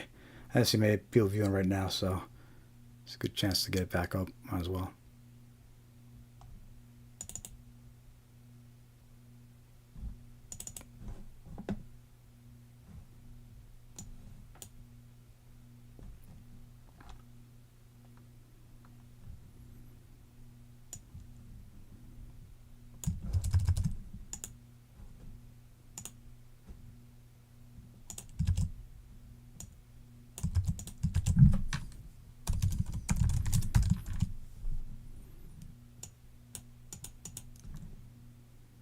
Okay.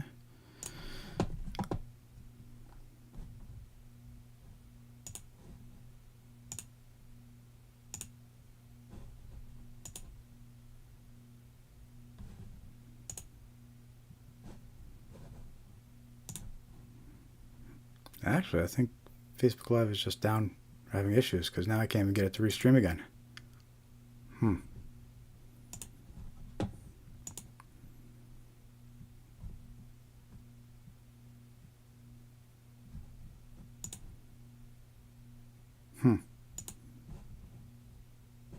Oh, there we go.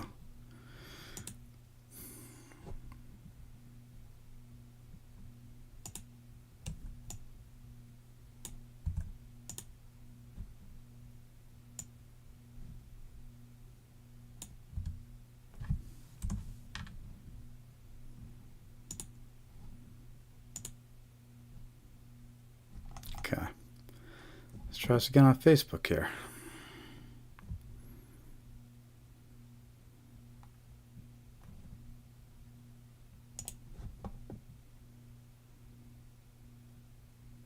All right, sorry for interruption, guys. Let me get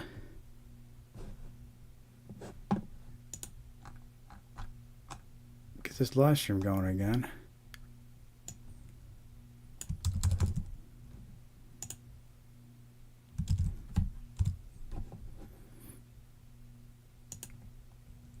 I'm going to have to look into this week because this is the second week in a row it did that. Or on Facebook.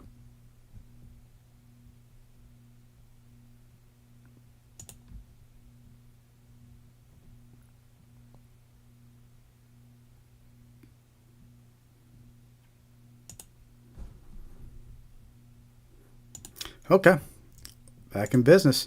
Got disconnected from the live stream over on Facebook, but we got it restarted, and we're gonna continue over here, and hopefully it doesn't get disconnected again, because that was super annoying. We were getting some good activity over there from people, so hopefully it'll come back.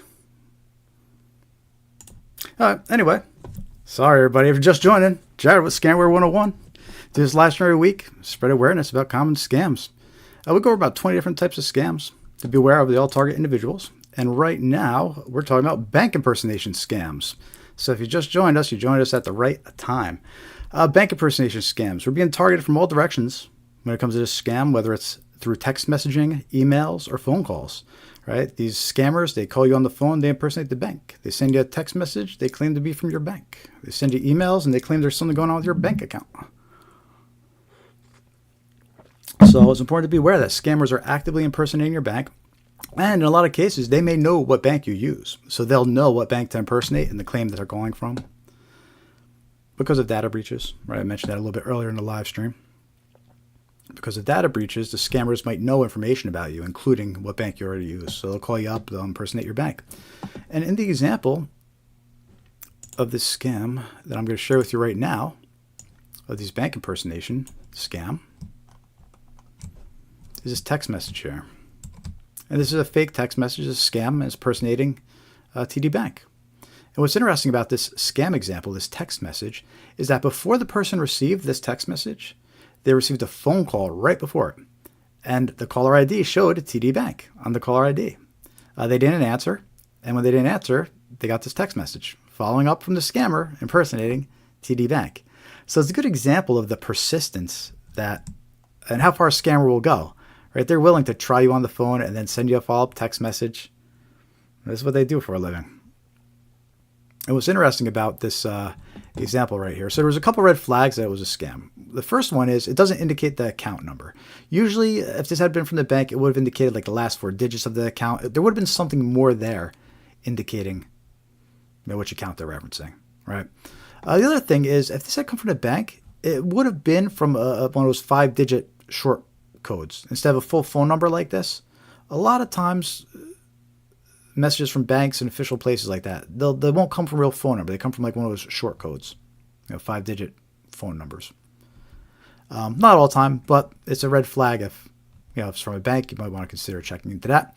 And then the other thing is the capitalization is off, right? The capitalization, like the T in transaction, is capitalized for no reason, which is off, right? The R in reply, N in not.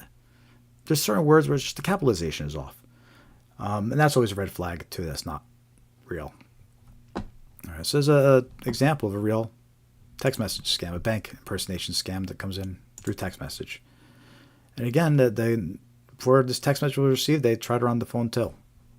So got to keep your guard up and be alert for these types of scams. And also, regarding these bank impersonation scams, here's an article. It's about a year old. It's from a Connecticut woman. She had her bank account drained by scammers after answering trusted Wells Fargo number. Also, notice this is a younger woman. Doesn't say her age in the article, but you could tell from the picture it's a younger woman, right? So it's not just the older folks that are getting scammed. In fact, it's actually a misconception that older folks fall for the most of these scams, right? It's actually, according to a report by the FTC released earlier this year, it actually indicates that older folks, middle-aged folks fall for more scams, but the older folks just lose more money to the scammers, right? Because they have more money to take, and these scammers take everything, right? So even though the younger folks are falling for more scams, the older folks are losing more money to them, right? So really everybody needs to be aware of these scams. And just like this, a younger woman, she fell for these bank impersonation scam.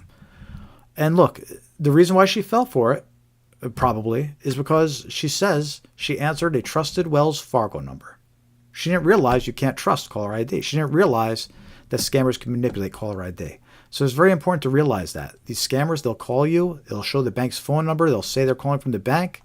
That doesn't mean you can trust it. In her case, just regarding her scam, it ended up being a Zelle scam. The scammer called up. They said there was something going on with her Zelle account. You need to transfer money from your Zelle account to activate it. But they actually had her transfer the money to them. And she lost, let's see, how much did she lose here? Does it say? I don't give a number, but it's probably in the thousands.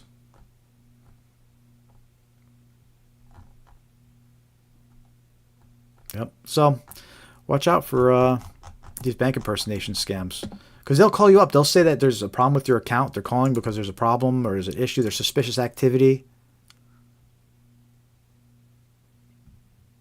So they call you. They're going to try to scare you too. Your money's not safe. We're calling to let you know somebody's stolen your identity. Somebody's in your bank accounts. Your money's not safe. You need to withdraw your money. You need to transfer it right away to this account. And it gets transferred right back to you. But it's a scam. Don't trust it. And it's a big problem with these bank impersonation scams. A lot of these scams, even though the examples I shared with you, the example starts out with a phone call or a text message. All right, but a lot of times these scams, they start out with something else where it's not impersonating the bank. They start out with, like, they impersonate a vendor or a company, and they say there's a purchase made, and you call up this, you think you're talking to customer support, and then they tell you, oh, somebody must have stolen your identity. Let me transfer you over to the bank or a government rep, right? And then suddenly it turns into a bank impersonation scam or a government impersonation scam. But it just goes to show, anything involving bank, you have to be suspicious, right? So anyway, there you go. There was an example of a text message scam impersonated the bank. Along with that comes the story of the phone call impersonated the bank and the victim's story about the Wells Fargo phone call impersonated the bank. So watch out for it. Scammers want to get into your bank account.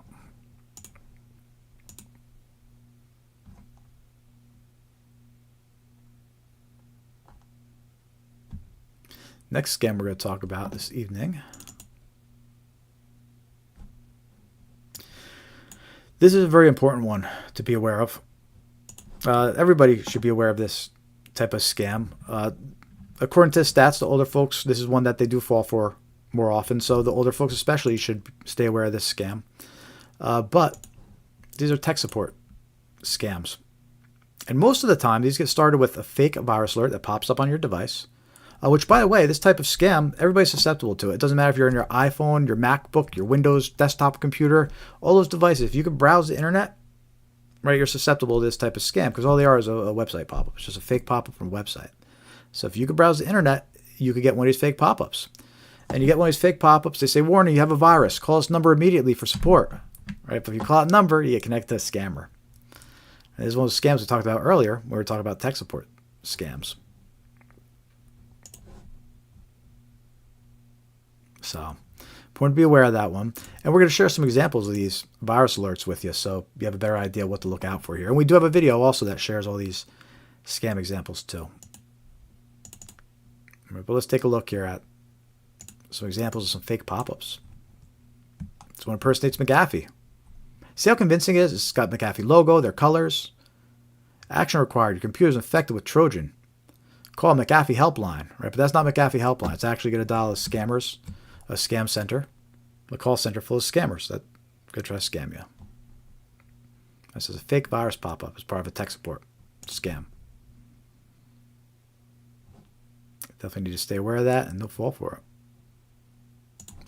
Show you a couple more examples to watch out for because they look real. Here's another one. Norton by Symantec. Threats detected. System critically infected. If you're not able to click on this button, immediately contact support. You call that number though, it's a scam. The giveaway is it has a phone number. A real virus alert won't have a phone number to call. There's one that impersonates Windows Defender. Access to this PC has been blocked for security reasons. Contact Windows support. It has the Microsoft logo, the colors, the Windows Defender logo. They look legit, right? They're convincing. But don't fall for it. Now, if you call that number, you connect to the scammer. Then they're going to say, hey, let me connect your device to troubleshoot the virus. You let them on your device, that's it. They're going to have access to everything. They're trying to get you logged in your bank accounts to go through files. Not good.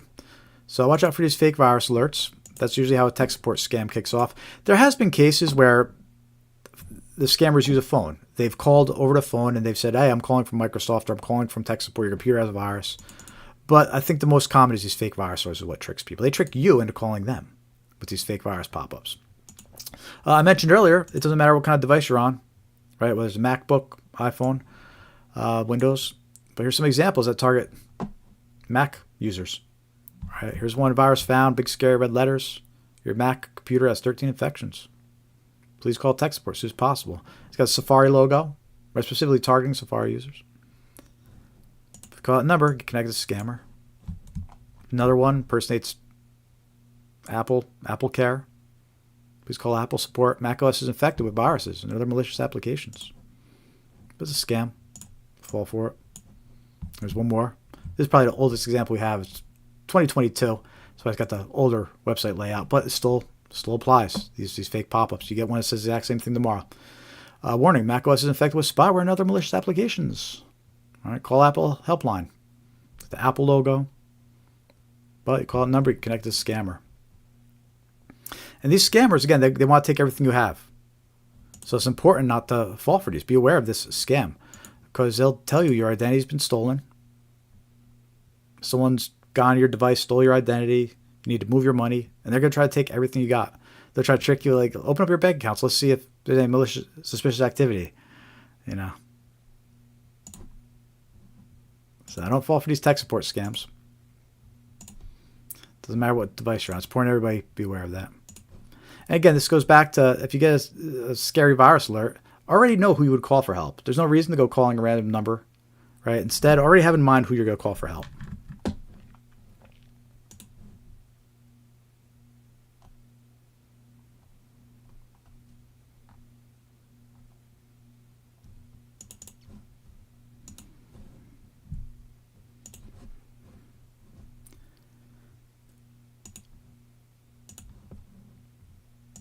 All right, this next one here that we're going to talk about. I think we're going to see a resurgence of this one as the holidays approach. It slowed down a little bit. It kind of got replaced by the outstanding ticket scam, but I think we're going to see a resurgence of this one. These are unpaid road toll scams. And what this is basically scammers impersonate road toll services, EasyPass, SunPass, Fast Track, and claim that an unpaid toll is due. Victims are usually contacted by text message or email containing a link to pay. However, the link opens a fake website designed to steal any personal or financial information entered by the victim. There never was an unpaid toll.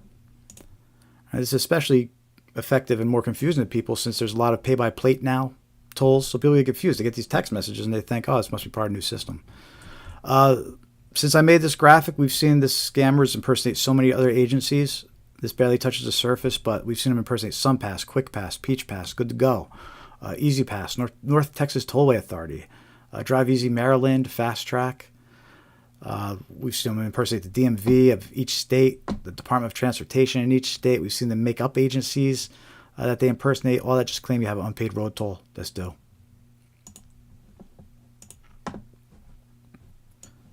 Some examples of what these text messages might look like. Please pay your toll in Florida by January 22nd in order to avoid excessive late fees and potential legal action. Right? Scary stuff. Notice that instruction at the bottom that I mentioned earlier, right, where they warn you, reply yes and reopen, but that's a red flag when you see that.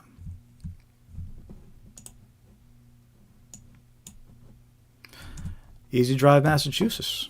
Reminder, your bill for $6.99 is due soon. Please visit. There's a link to the fake website. And notice the country code that this message came from, +63. Right, so that's the Philippines, the country code. So that's always a red flag too when it's coming from out of the country. Another example, also coming from the Philippines. Your vehicle has an unpaid toll bill. To avoid excessive late fees on your bill, please sell it promptly.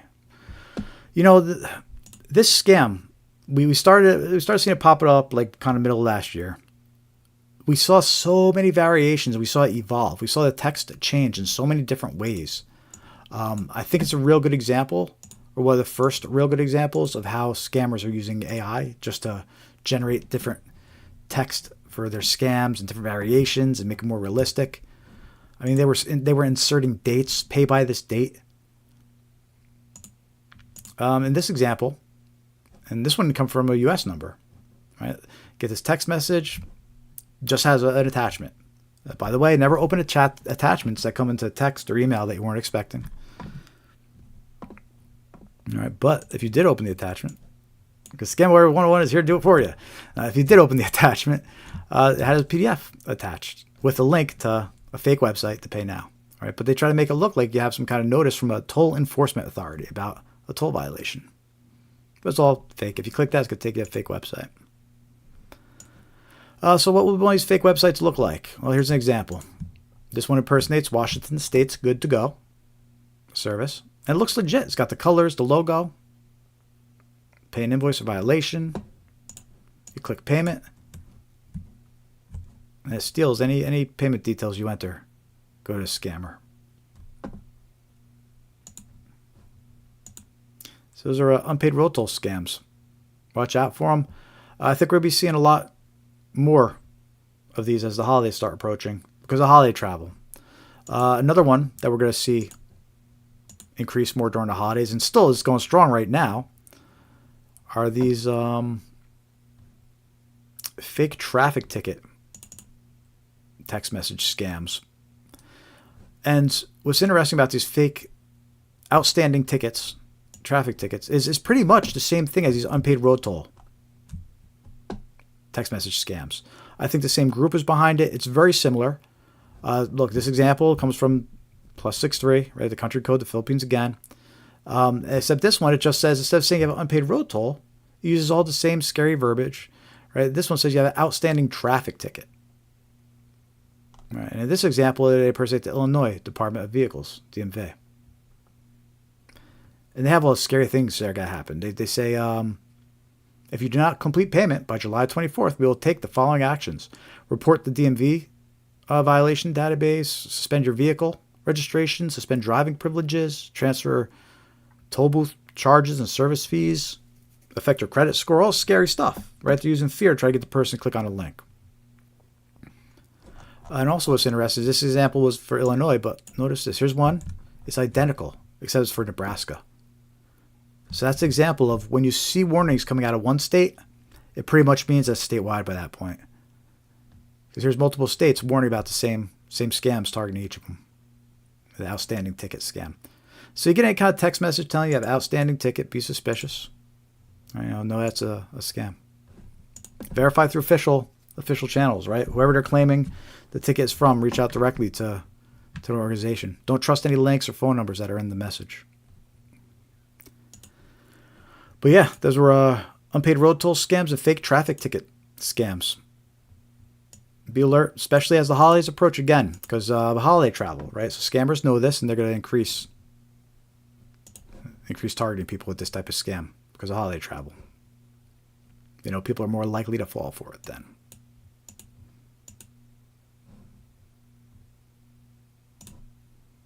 Let me know if you got any of these scams recently in the chats and the comments. I might hear from you. The next scam we're going to talk about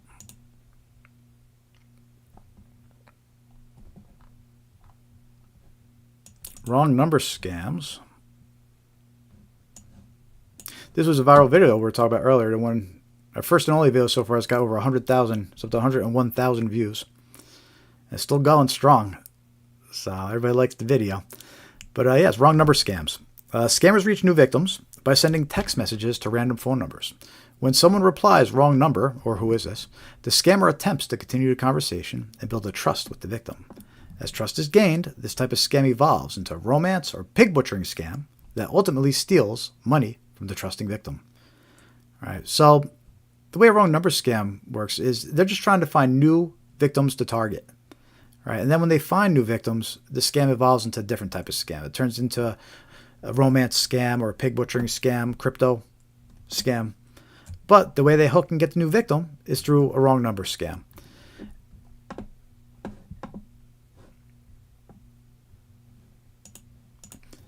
And I'm going to show you some examples here. And by the way, all these examples, we include them in our video too. So make sure to check out that video and share it with a loved one. A wrong number scam video will run on YouTube. Like, subscribe, follow, all that good stuff. But here's some example. Wrong number scam, it could start with anything. That's what's tricky about this. It could start with any random message, right? It could be, hey, Anna, I'm Josie, right? Or it could be, excuse me, this is Emma. Or it could just be, hi, right? The idea is the scammer wants you to reply by saying, who is this? Or do I know you? A wrong number. That's why it's called a wrong number scam, because they want you to reply, who is this? Or you have a wrong number, right? And the idea is they want to hook you into a conversation. And here's some examples of how that conversation might go, all right? Conversation starts out completely random. I'm Margaret. Are you Lillian? Person replies back, I'm Izzy.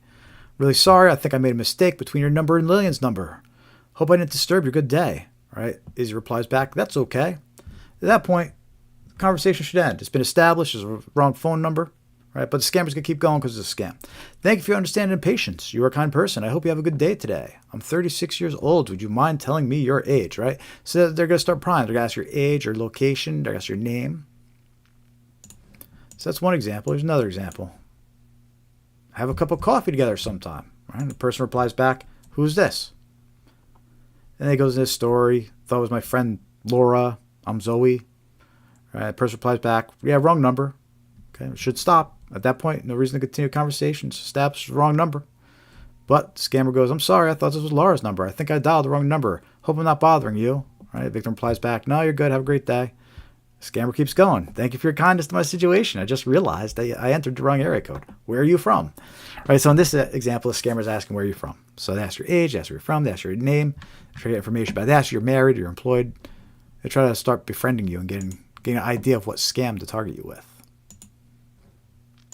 A couple more examples. This one just starts out, hi, right? Reply back, hi, who's this? Scammer says, I'm Karina. Are you David? We met last week at Linda's party. You picked this number for me.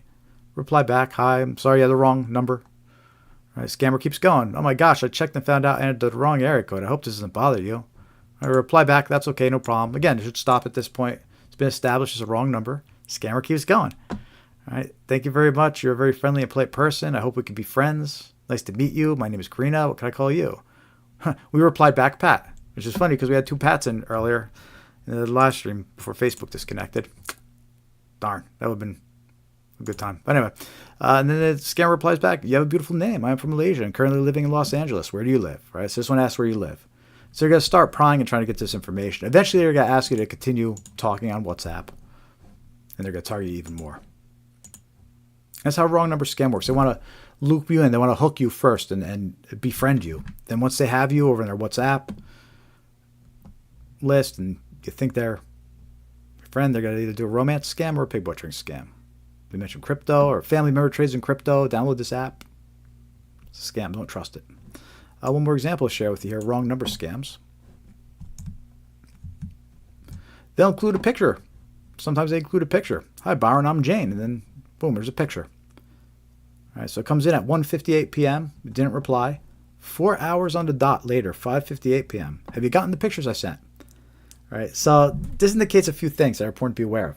You're dealing with bots. These are programmed. This isn't a scammer manually sending out all these texts.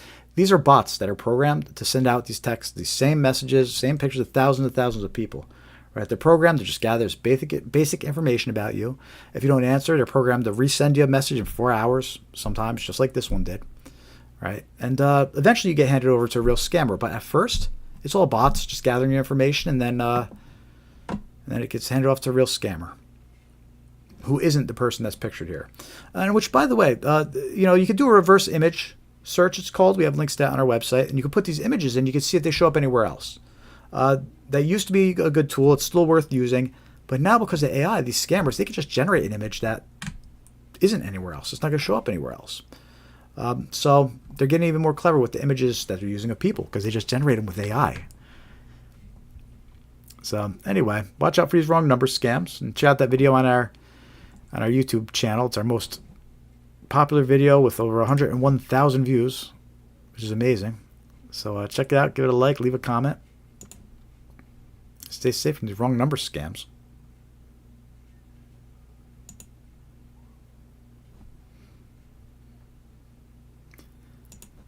How we all doing out there? Let me know you're watching. Say hi in the chat. Give us a like and a thumbs up.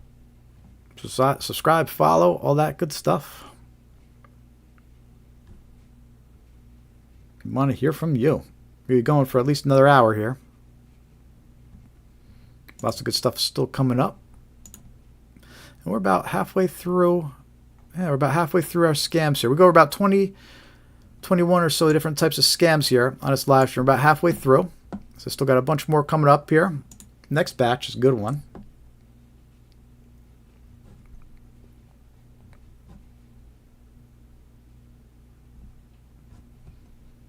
So this next batch of scams we're going to talk about is grandparent scams, fake order scams, undeliverable package scams, fake retail website scams, gift card received scams, all good scams to be aware of. Especially a grandparent scam. In fact, I'm going to do the grandparent scam towards the end of this list and the fake order scam at the end of this list. Let's rearrange it a little bit here.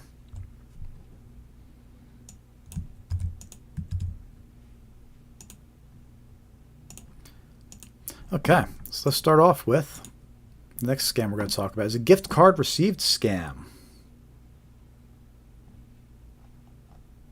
What do I mean by gift card received scam? Is the email version of this scam. Victims receive an email notification that they received a gift card. When the victim attempts to activate the gift card by clicking a link, malware is installed on their device or a fake website is opened to steal personal information. All right, so basically you might get an email that looks like this. Your $50 gift card is here from Venmo.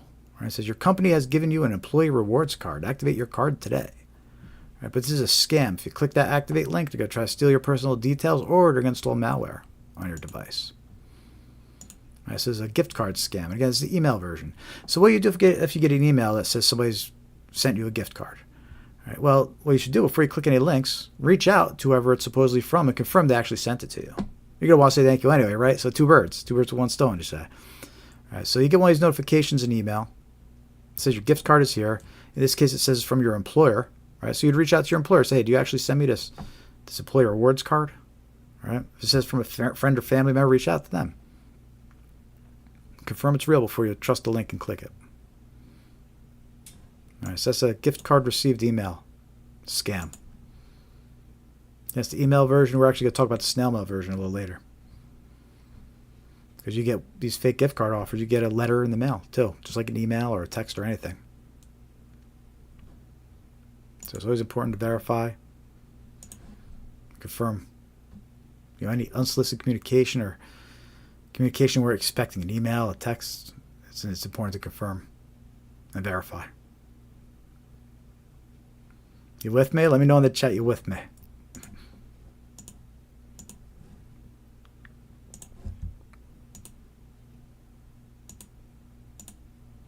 I see Vicky Snyder over on Instagram.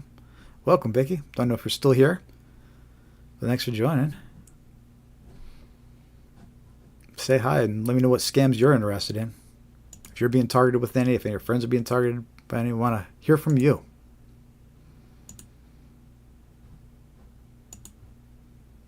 Where are you going for at least another hour or two? So still time to invite some friends to the live stream.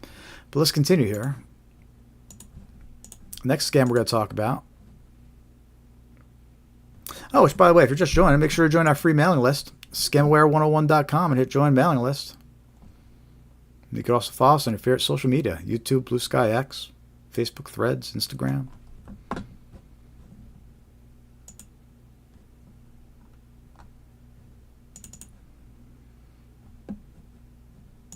All right, so next scam here, undeliverable package scams. This is another one. We're going to start seeing more of these, too, as the holidays approach. We've already seen an increase in reports about this scam, these undeliverable package scams. And basically what they are is victims receive fake notifications about undeliverable packages and are asked to click a link to resolve. The link opens a fake website impersonating UPS, FedEx, or USPS. Any personal or financial details provided by the victim are stolen by the scammers. There never was a package. Right? And the reason this one picks up more during the holidays is because everybody's sending and receiving packages. So they get a random text message that claims the package was undeliverable, they might just not think and click the link. And sadly, a lot of people do. But we have some examples to share with you So you'll be able to recognize these scams and not fall for this one, especially as the holidays start approaching. In fact, I'm going to make this real easy on you. If you get any kind of text message, whether it's claiming to be from FedEx, UPS, USPS, any type of unsolicited text message you weren't expecting that says you have an undeliverable package that's at the warehouse, or you have to click a link to update information, it's a scam. UPS, FedEx, and USPS, they don't send out text messages like these. The only time they'll send you updates on a package is if you request it specifically. You won't get a random update about a package that was supposedly sent to you. But here's some examples about what that text message could look like.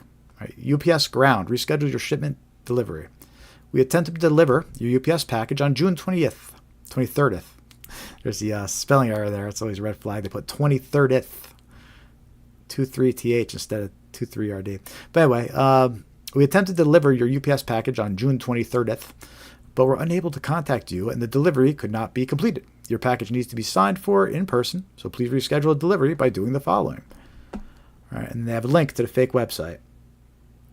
And they put ups.com in the name too to try and make it more convincing, but it doesn't actually take you ups.com. So that's one example of these undeliverable package scams that are important to be aware of, especially as the holidays start approaching. Let's take a look at another example of these undeliverable package scams. From USPS, subject, due to invalid address, you have a package that needs to be delivered, but has been suspended due to incorrect delivery address. If you do not update your address before 24 hours, your package will be returned to the sender.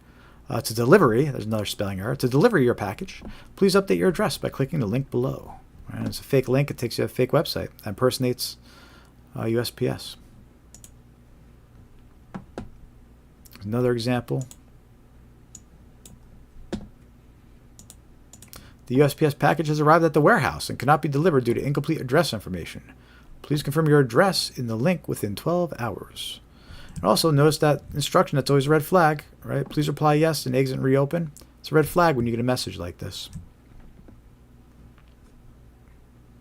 So don't fall for these undeliverable package scams if you receive a text message like this. Again, UPS, FedEx, USPS, they'll never send text messages like this. So if you get a text message like this, it's 100% a scam.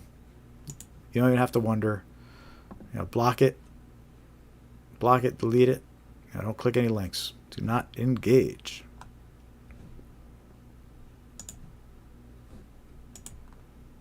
A couple more examples of this undeliverable package scam. Here's one that was a group text message that was created, right? And the scammer named it to USPS. So the recipients, it appears more believable to the recipients.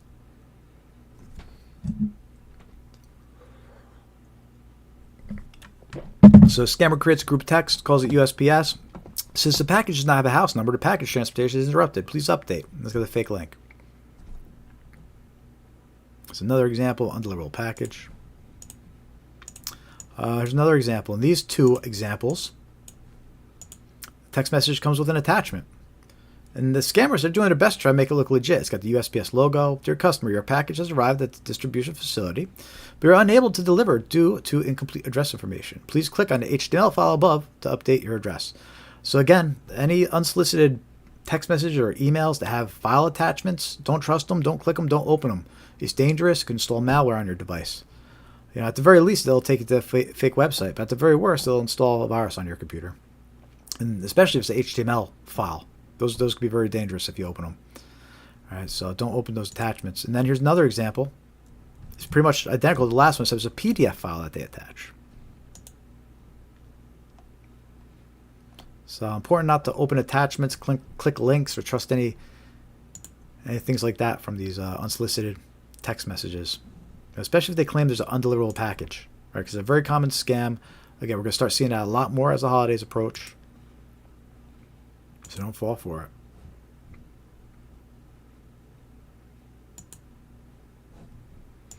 A fun story I'd like to mention when we discussed these undeliverable package scams. It's about a year old, last year in Wired magazine.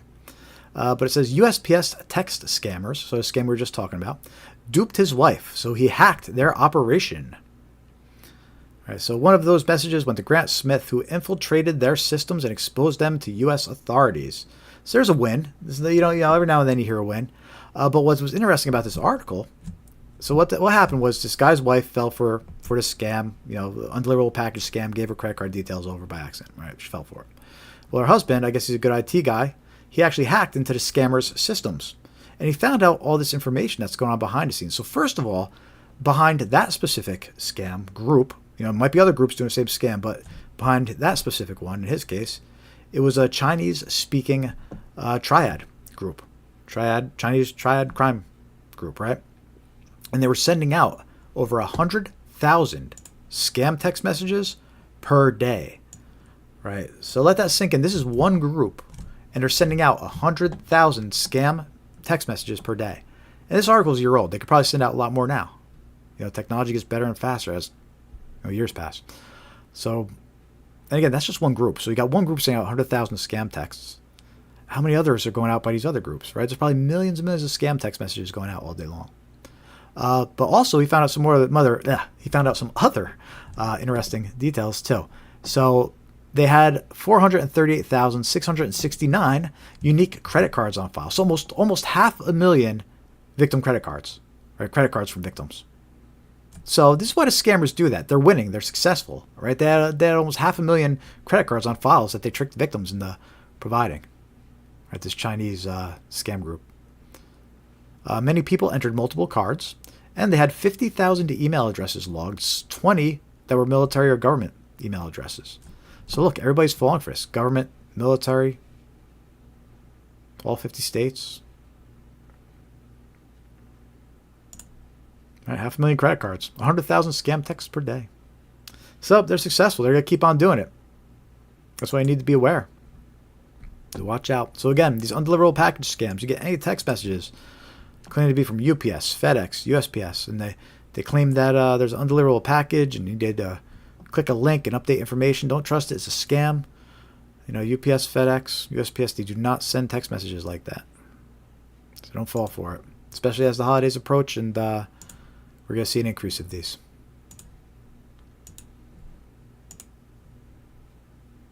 How y'all doing out there? Let me know you're watching.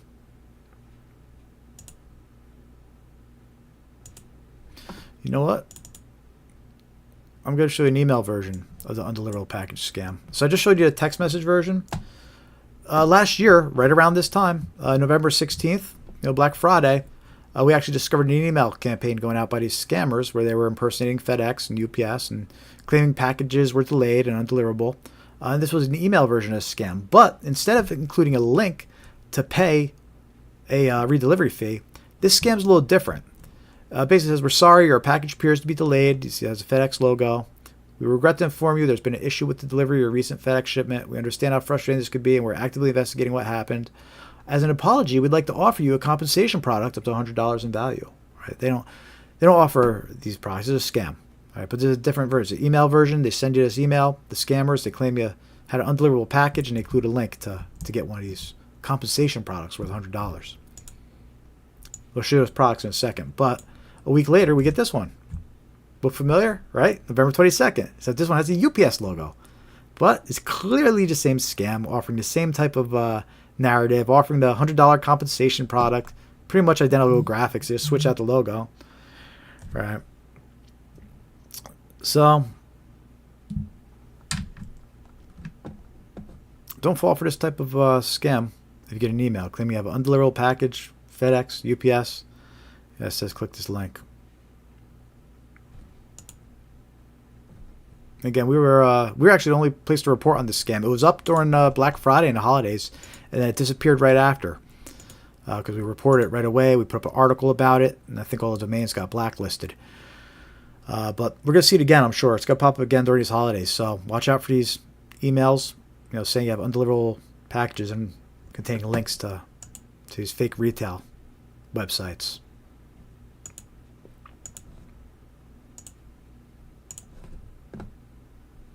Which, by the way, let's talk about fake retail websites, because that's the next scam on our list here. And the examples we're going to share with you are actually where this previous scam, this undeliverable package scam, linked to.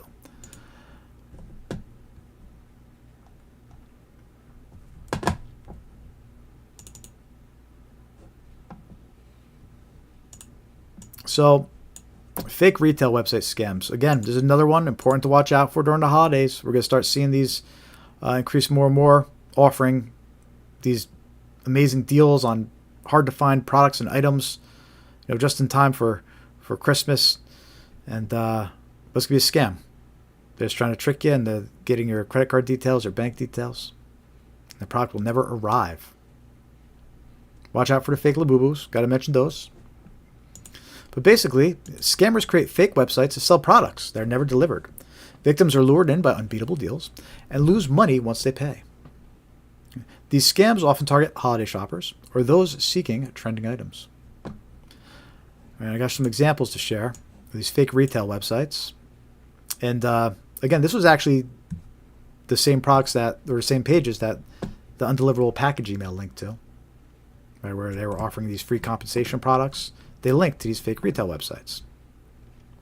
So you could end up on one of these fake retail websites in many ways. It could be from an email like that, right? It could be a text message. It could be a fake product offer. You could be on social media and you could click on a Facebook ad that actually links to a scam website. The scammers purchase ads just like everybody else. Google search results, right? You search, scammers are purchasing sponsored listings. They purchase the keywords for these items. Right, you're searching for some wireless headphones. You get taken to this fake website that's offering this amazing deal, $175 pair of headphones. But all you do is pay for shipping, $8.95. Which, by the way, that's also a red flag. Scammers love to say, just pay for shipping. Right, $8, you get this $200 item. That's how they get you. You're like, oh, I'll pay for shipping, but they're actually going to steal your details and payment details you enter. So there's one example of what the site looked like. It had the Black Friday banner across the top. Right, shipping details, payment details, etc. All get stolen. Another example, all part of that same scam. This one offering a portable heater, right? Same $175, but just pay shipping. $8.69, you get this portable heater.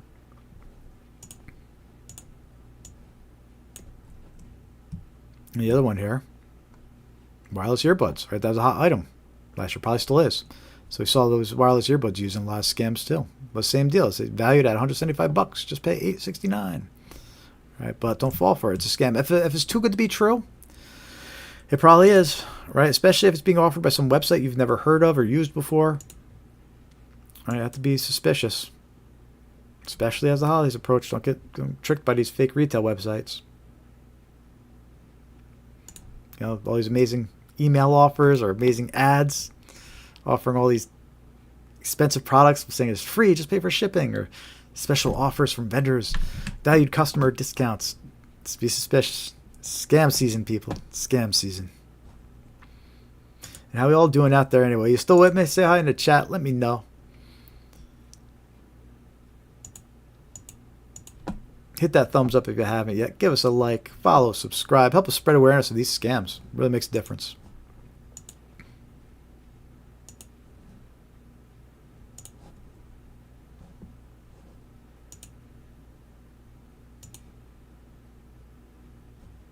All right, this next scam coming up. It's another one important to be aware of. This is one that is definitely important for the older folks to be aware of too, specifically grandparents, because this next scam that we're going to talk about here is known as a grandparent scam.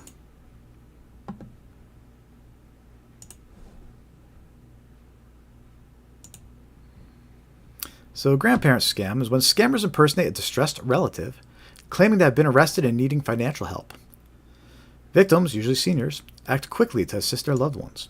The scammers will often impersonate law enforcement, court personnel, and lawyers to extract even more money from the victim. Right? So this is one of those heinous scams, right, that everybody should be outraged by, because they're literally targeting your grandparents. It's named a grandparent scam because they're targeting the elderly. Right? And as far as the kids go, they're using the kids as bait. They're using the grandchildren, the kids as bait, making these poor grandparents and parents think that their kids are in trouble and in danger. Right? And what these scammers do is they try to take everything, just like the other scams, they try to take everything the victim has. So they're literally trying to clear out every account that your grandparents have. Right? And they're doing it, using your name to scare them. You're the one who needs help. All right. And what's interesting about this scam is they actually impersonate the loved one. They impersonate the distressed relative for about 20 seconds. And you might think to yourself, well, I would know if it's really my relative or not. But I beg to differ. And I have a video I'm going to share, we're going to play in a minute, to show you how these scammers are able to fool people into thinking it's actually, their kids and their grandkids. All right. But the thing about this one is, so the victims, usually seniors, they act quickly to assist their loved ones. Right. But then what happens is scammers often impersonate law enforcement, court personnel, and lawyers. And they just keep on making up more and more departments and agencies where they have to get more money from. Right? Until the grandparents got no money left. They're just going to keep on going until there's nothing left in the accounts. Right. So, if you're one of those people that you're thinking to yourself, I would never fall for this type of scam. I would know if it was actually my loved one who was calling me and needing help. Well, I'm going to play this video for you right here. And let me just frame it up for you real quick. So this video we're about to play, it was actually recorded by a scam baiter. He's on YouTube. It goes by the name Scam Sandwich. It's a clip from a much, much longer video. He spent hours messing with this scammer, and he actually hacked into the scammer's computer and recorded him on his webcam. So this scammer in the Dominican Republic, we have a recording of him performing a grandparent scam. You can see him impersonate the loved one and how he's so convincing. Then you can see him impersonate the cop and explain what's happening to the victim. And it's very convincing, right? And what he is he's known as an opener. He's the one that initially reaches out to the victims, and he opens a scam, right? Gets her convinced that the loved one's in trouble, gets them convinced they got to make payments, right? And they says, okay, we're going to stay by your phone, we'll be calling you back, right? And then he has closers take over from there. But what we're going to watch is the opener. So if you ever wondered how someone could fall for this, and you think to yourself, oh, I would never fall for this, pay attention to this video. It's fascinating. Let me zoom in a little bit so you can see a little better here.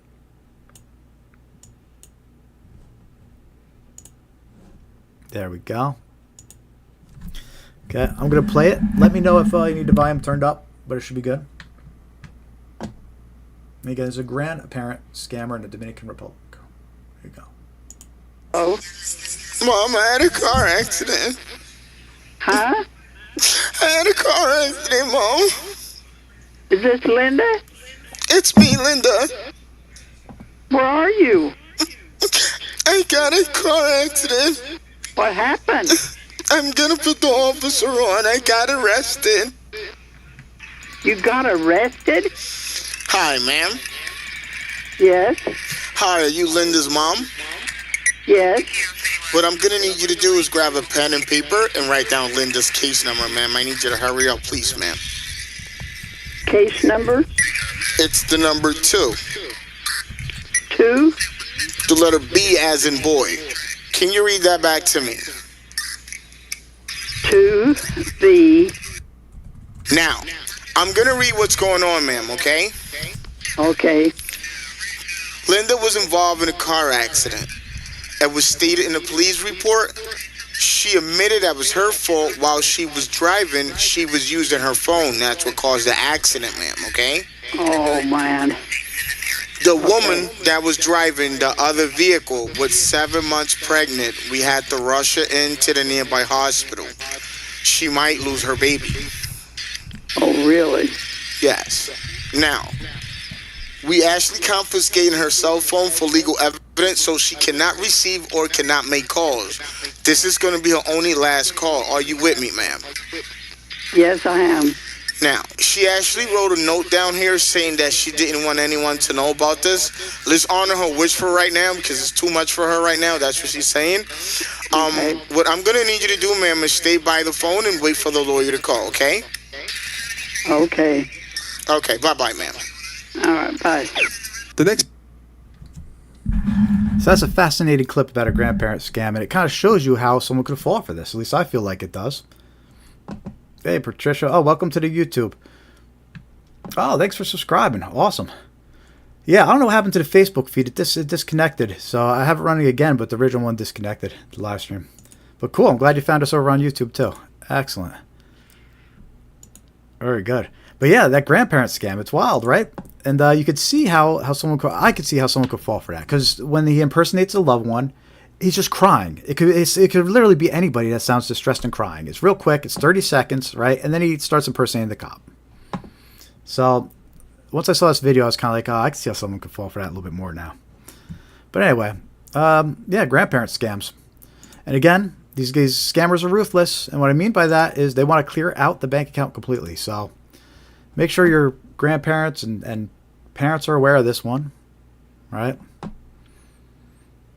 And you know what? Let me point out some things about that video too that are a little bit fascinating, right? So he calls up, he impersonates a loved one real quick for about 20 seconds. He could sound like anybody's loved one, right? So anybody could be, it could be a girl, a guy at that point, just crying, somebody distressed, right? 20 seconds in, he switches over to a police officer. He's got the police scanner recordings playing in the background, the chatter on the radios, make it sound like he's in a police station. He says that don't bother trying to call her because we've confiscated her phone, right? So that's just to subliminally place that thought into the victim's mind is don't even bother trying to call her because you won't reach her, right? Which is the opposite. She should try calling and reaching her, right? But of course the scammer tells her not to. And then there was the request for secrecy, right? We talked about that, red flag number 5 earlier, the request for secrecy, where at the end he says your daughter's really embarrassed about this and she asked you not to tell anybody though, right? So there's so many red flags, but I could see how someone could fall for this, right? Especially if you're not aware about it and you get that fear, like he's trying to put that fear in you. Your daughter's been in an accident. She's in a lot of trouble. They throw in that whole thing about a baby, the victim or the person who crashed losing a baby. And it's, oh my God, it's terrible. They're trying to create this whole sense of urgency and confusion and like, oh, I'll do whatever you say, right? But it's a scam, so don't fall for it. And it's a grandparent scam. And what's interesting is recently one of the headlines or one of the scam reports we saw, an article about, was actually a different version of a grandparent scam. It was a grandparent scam, but there was a little bit of variation on it. And what it was targeting the parents of college students. So I guess it's pretty easy to get a list of college students or whatever. And you can find out someone's parents is pretty easily, I would guess. But yeah, and the way this scam was working is the scammers were calling the college students' parents, and they were doing the same thing. They were saying, your son or your daughter so-and-so has been arrested by campus police. You need to pay now or stay by your phone until we contact you back, right? So it was a grandparent scam, but like a twist. So if you got kids in college, watch out for that scam too. If somebody reached out to you telling you they've been arrested by campus police, you always got to hang up and confirm. All right, thanks for letting me know. Hang up and call college directly. Yeah. Patricia says, that is why I gave all my grandchildren a passcode. There you go. A passcode, or at least something that only they would know between you two, right? Just to confirm what's really going on.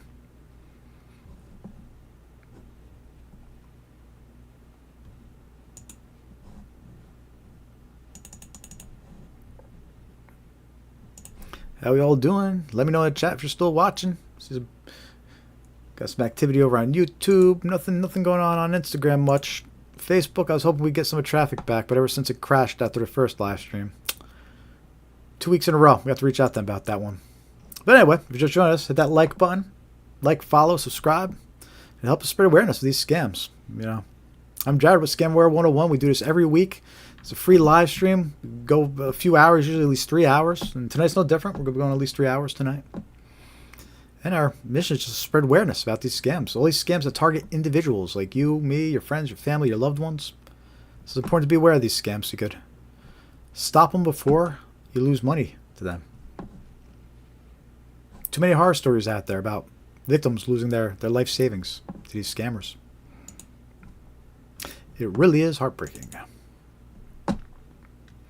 So make sure to join our free mailing list on scamware101.com. Follow us on social media.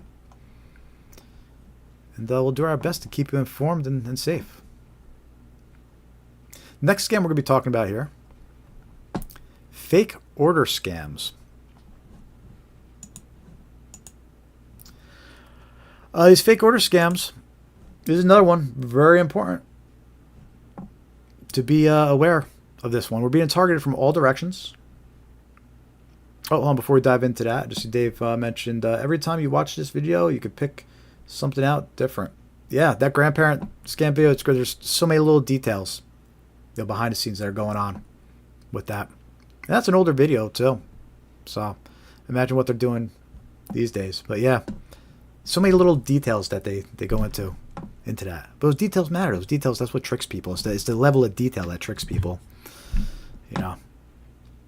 I remember it was a couple weeks ago we recognized that, I didn't mention it this time, but we recognized a couple weeks ago when that grandparent scam is opened, when he first reaches out he reaches the grandmother and he does the whole, Mom, I'm in trouble, right? The grandmother or mother replies, Linda? So she even gives away the daughter's name without even realizing that's what she did. So now the scammer knows, if he didn't know already, he knows the daughter's name. So, but that was an interesting thing that we picked up a couple weeks ago too, for that grandparent scam video. Yeah, super important to be aware of that one. Again, those scammers, they would just keep impersonating different agencies until your grandparents got no money left. So you got an inheritance coming to you. You won't after the scammers are through with their scam. But yeah, let's talk about these fake order scams here again. So these fake order scams, very important to be aware of this scam, because in this scam, you're being targeted, phone calls, emails, text messages. And what's tricky about these fake order scams is the scammer could impersonate any vendor. They could claim any item was purchased.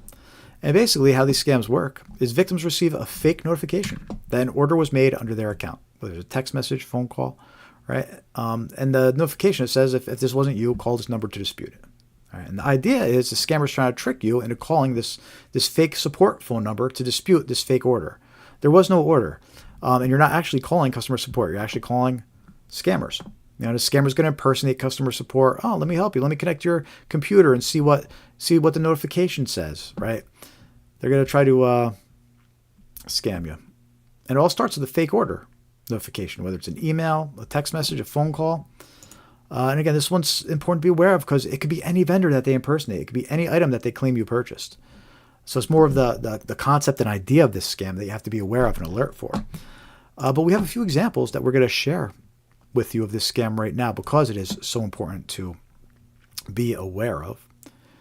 And the first example of this fake order scam that we're going to share with you is a text message version of it. And this text message version, it was reported by multiple people. It was extremely popular a few months ago, probably still circulating today. In fact, yes, it still is because we saw a report on the AARP Scam Watch last week, I believe. So it's important to be aware of these text messages that claim an order was placed. In this case, it says Apple approval notice. It impersonates Apple. Right? We have noticed that your Apple iCloud ID was recently used at Apple Store for $143. Apple Pay pre-authorization. And then it says call this number immediately to cancel this charge. Right? It's got a number to call. But if you call that number, you get connected to scammer. Right? The idea is there was no purchase. Right? There was no purchase. But this fake notification that there was, right? The whole purpose is to trick you into calling this number and talking to a scammer. All right, so this one impersonates Apple, but again, it could impersonate any vendor. It could claim anything was purchased. That's why it's so important to be aware of this type of scam. In this case, what you do is you just go to your Apple account and check it directly. Don't trust phone numbers. Don't trust links. Just go to open your Apple app or Apple account and just see if there's anything there about a purchase, or reach out to Apple directly. But never trust the phone number or contact information in an unsolicited text message, especially this one. All right, so that's a text message scam example of a fake order notification scam. By the way, we have a video about this one too on our YouTube channel, so make sure to share it with a loved one and check that one out later. But so that's a text message version, right? But like I said, we're being targeted from all angles by these fake order scams, and we have a few phone calls that are pretty common right now that I want to play for you to warn you about these fake order scams. And the first one, it impersonates it impersonates Amazon, and it claims a MacBook Pro was purchased, and then it tries to trick you into calling back a number to dispute it. All right. So let's listen to that one right now. This is an example of a fake order scam phone call that's circulating, and it's been confirmed. We include this in one of our videos, and people confirm all the time they're still getting this phone call. So be alert and aware of this fake order scam phone call.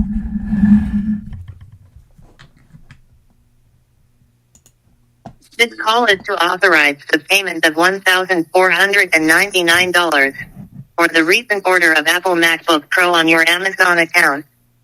If you do not authorize this payment, please press 1 to speak to our customer support representative.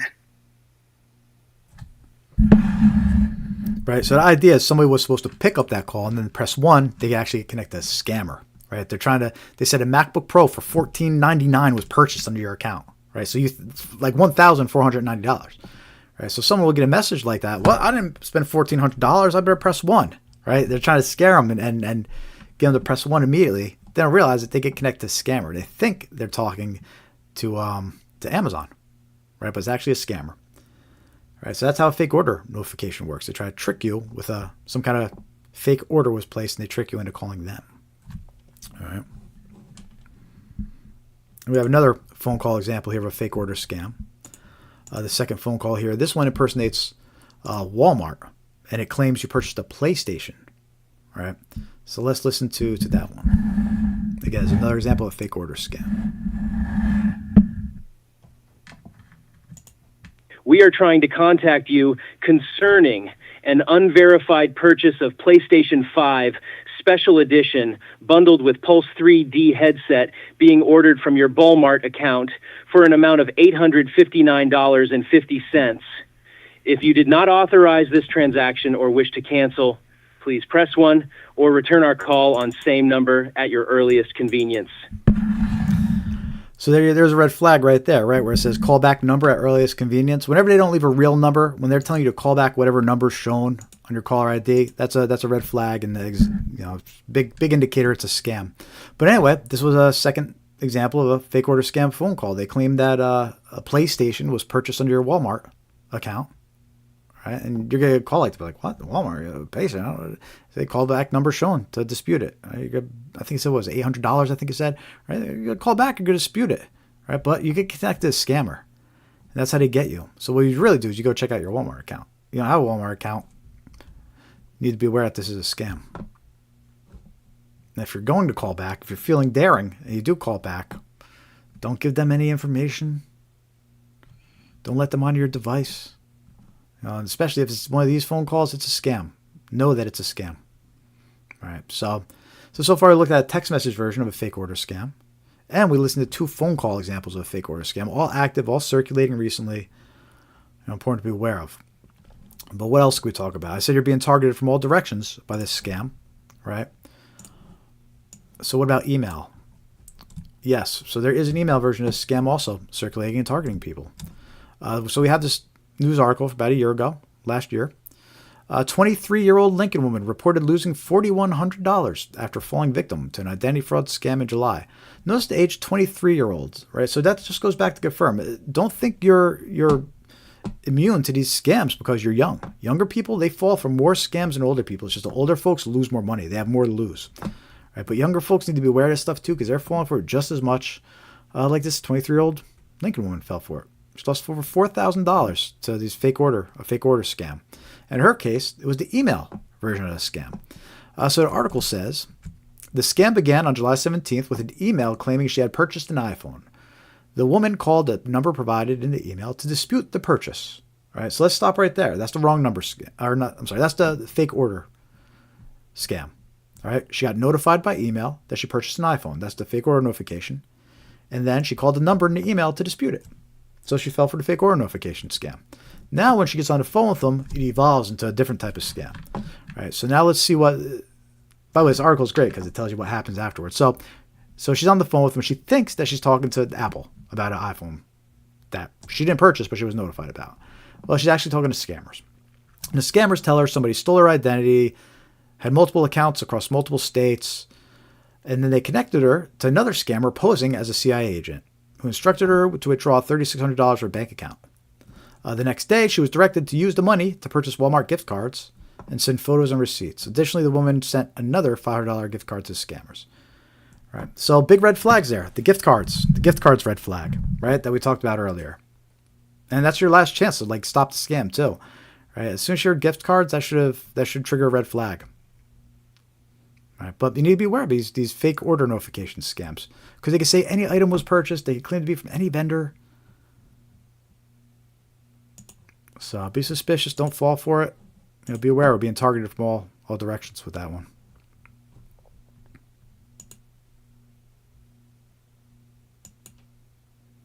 What do you all think? You still with me?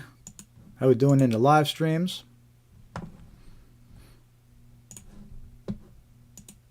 About ready to take our second coffee break of the evening here. We take 2 5-minute coffee breaks. We usually stream for over 3 hours, 3-4 hours. So we usually take 2 quick 5-minute coffee breaks. I'm about ready to come to our second one here, and then we'll continue the rest of the live stream uninterrupted. But we've been streaming since 5:45 p.m. Eastern time every Thursday. So we're getting close to 3 hours almost. And we still have lots of good stuff coming up as well.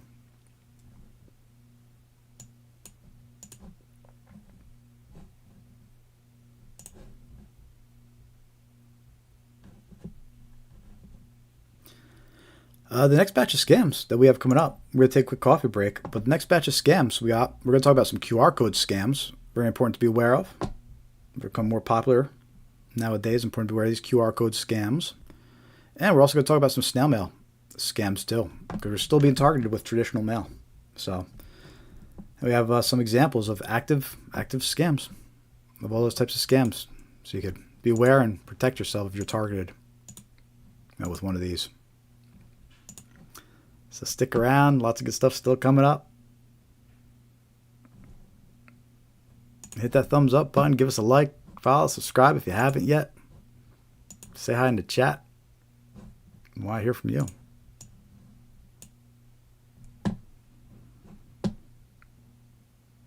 Now we're going to head out, refill our Scamaware 101 travel mug. You visit our YouTube store or gift shop. We have a link on our website. Purchase some coffee mugs, some travel mugs, there's some mouse pads, some stickers, help support our mission. Right? The idea was I picked out all products that you would keep on your desk, kind of as a reminder, right? So you get your coffee mug, it's got the big Scamaware 101 logo on it, it's on your desk. You're about ready to click on that link, right? Then you look down at your mouse pad, you got the Scamaware 101 mouse pad, you think just, wait a minute, I need to remember about these scams. Right? You got stickers that you can put on things that are by you, water bottles, so you got your water bottle on your desk. All useful things that would probably be in front of you, just always reminding you, stay alert for scams. So that's the idea. So check out the merch that we got. It's on our YouTube channel, or again, it's on our website. All the way down here, we got gift shop merch link. Click that.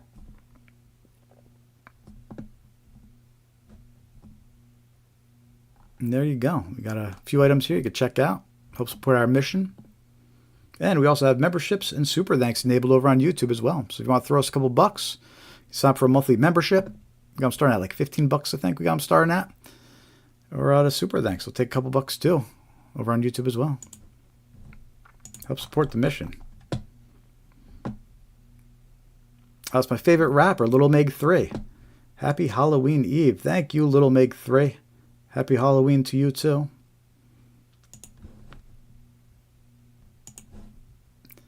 I have an exciting date tomorrow to go to Fright Fest.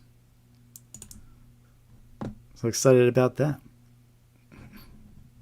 Hey, Nigella, welcome. We're just about ready to take our quick 5-minute coffee break, the last one of the evening here, and then we're going to continue the rest of the live stream uninterrupted. So I hope you hang out for a few minutes. We're going to get started again in about 7 minutes or so.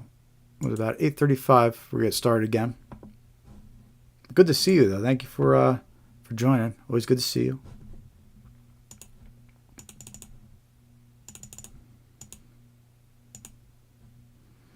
Little Meg 3 needs a rap theme song. Dave, where you at? Little Meg 3 wants to spit Scamaware truths in the booth. Geez, everybody probably doesn't know what I'm talking about here. We got our biggest fan, Dave, over here. He created a theme song for us, a rap theme song for Scamaware 101. So it's going to be up soon. I'm adding it to the end of our next video. So I'll be up soon. We're getting so close. But yeah, I got a theme song now. Thanks to Dave. Appreciate that, Dave. Jared in the booth. Anyway, all right, let me go get recaffeinated here, fill up this Scamaware 101 coffee mug, and we're going to continue in 5 more minutes. Lots of good stuff still coming up. We got QR codes, snail mail scams, and we're going to hit the scam tracker map over in AARP too. So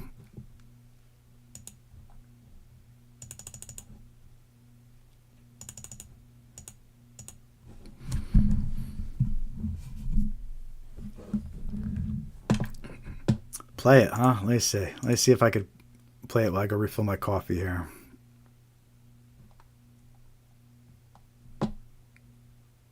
Bear with me 1 sec. Let me see. It might not sound too great because I'm gonna play it through speakers into the mic, but.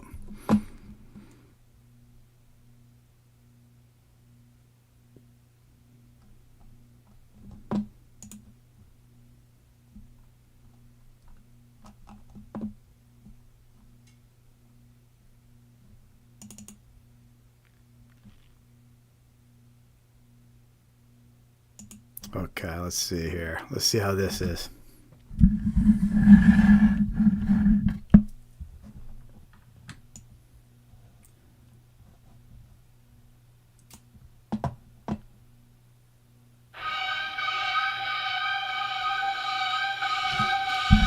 Yo, it's Jared in the booth, spitting scammer my truth. They fishing in your inbox, man, they stealing your youth. Fishing hopefully it's not too bad. Enjoy. In the line. Click that link and your bank account's not fine. Fake tech support, they call you at noon. Your PC's infected, yeah, they're singing that tune. Pick butchering scams, back wallets to slice. Invest in the fake love, but you're paying the price.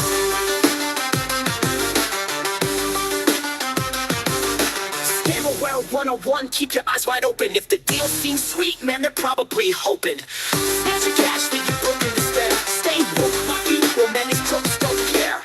Wrong number text, they pretend they know you. Acting all friendly till they ask for a few. Grandparent scam, your grandson's in jail. Send the bail quick or his freedom might fail. Arrest warrant scam, police are on the line. Pay now or else they're taking your time. Fake order text, your package is delayed. You click that link, boom, your data's displayed. They'll call, they'll text, they'll lie, they'll scheme. Play on your fears or sell you a dream. Be alert, my friend, don't take the bait. A second of caution could change your fate.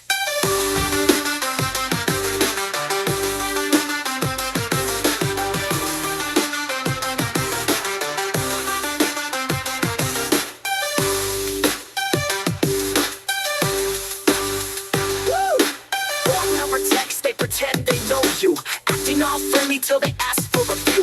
Grandparent scam, your grandson's in jail. Send the bail quick or his freedom might fail. Arrest warrant scam, police are on the line. Pay now or else they're taking your time. Fake order text, your package is delayed. You click that link, boom, your data's displayed. They'll call, they'll text, they'll lie, they'll scheme. Play on your fears or sell you a dream. Be alert, my friend, don't take the bait. A second of caution could change your fate.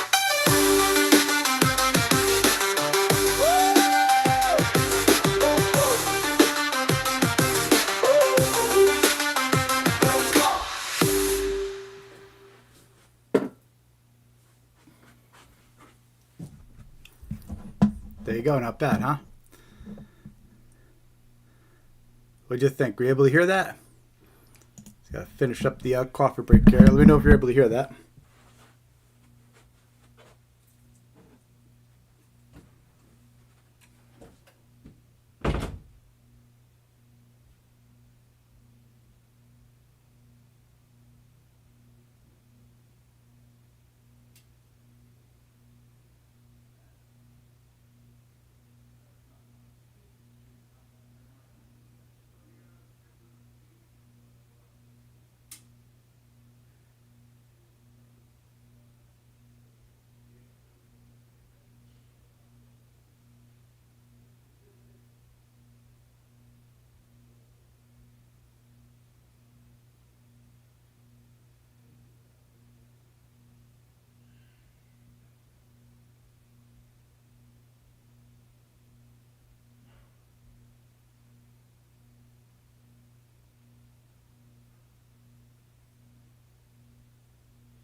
All right, there you go.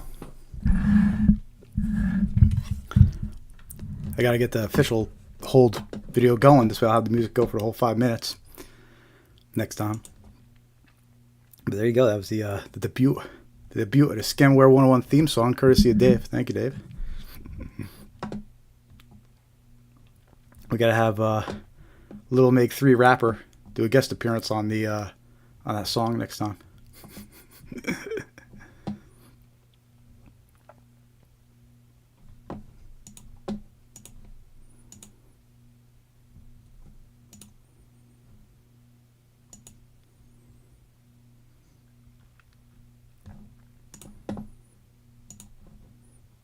All right, 8:35. We're going to continue here. Plan on continuing the rest of the live stream uninterrupted. That's last coffee break. To anybody just joining, welcome to the live stream. Do this live stream every week to spread awareness of scams. Scams that target individuals just like you, me, your friends, family, your loved ones. All important to be aware of. And I'm Jared with Scamware 101. You visit our website, scamware101.com, and hit join mailing list. It's free to join. We'll send you some scam awareness tips, some reminders when we're going live. Keep you up to date. On this live stream, we go over 20 different types of scams. I think we're about like 14 in, maybe got about 6 left, which we're going to dive into right now.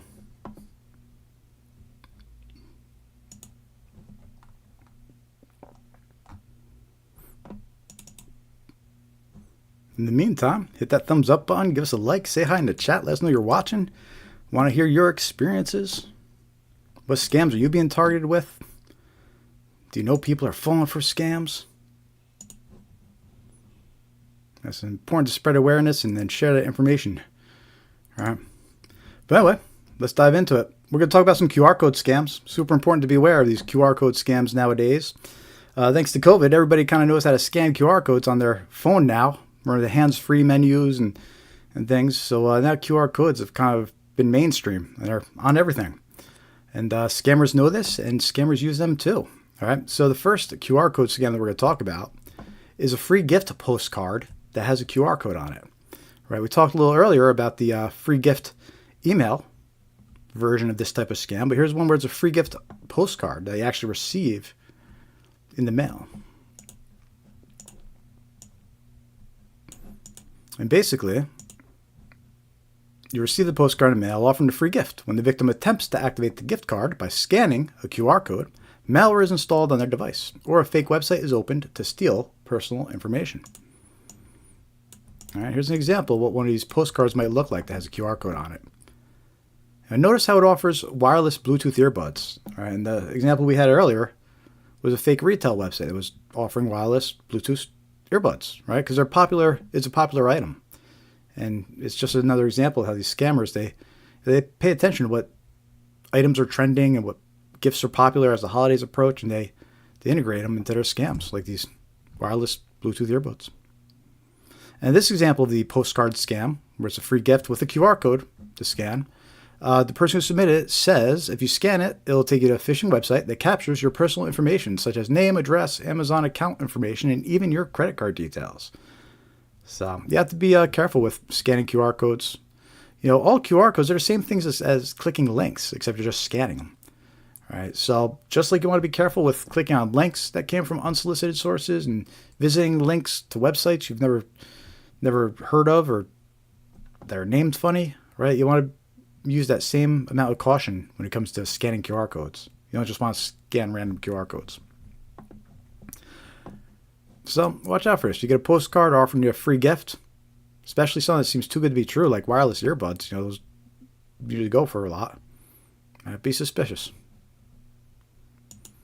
So that's the first example of a QR code scam to watch out for. Is these free gift offers.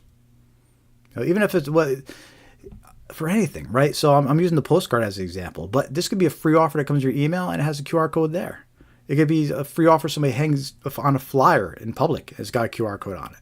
So the idea is not to, you have to be suspicious of a postcard if you get it, but really the thing you need to be suspicious about is QR codes that arrive in public or delivered to you, right? In any kind of way. So anyway, that's the first example of QR code to watch out for.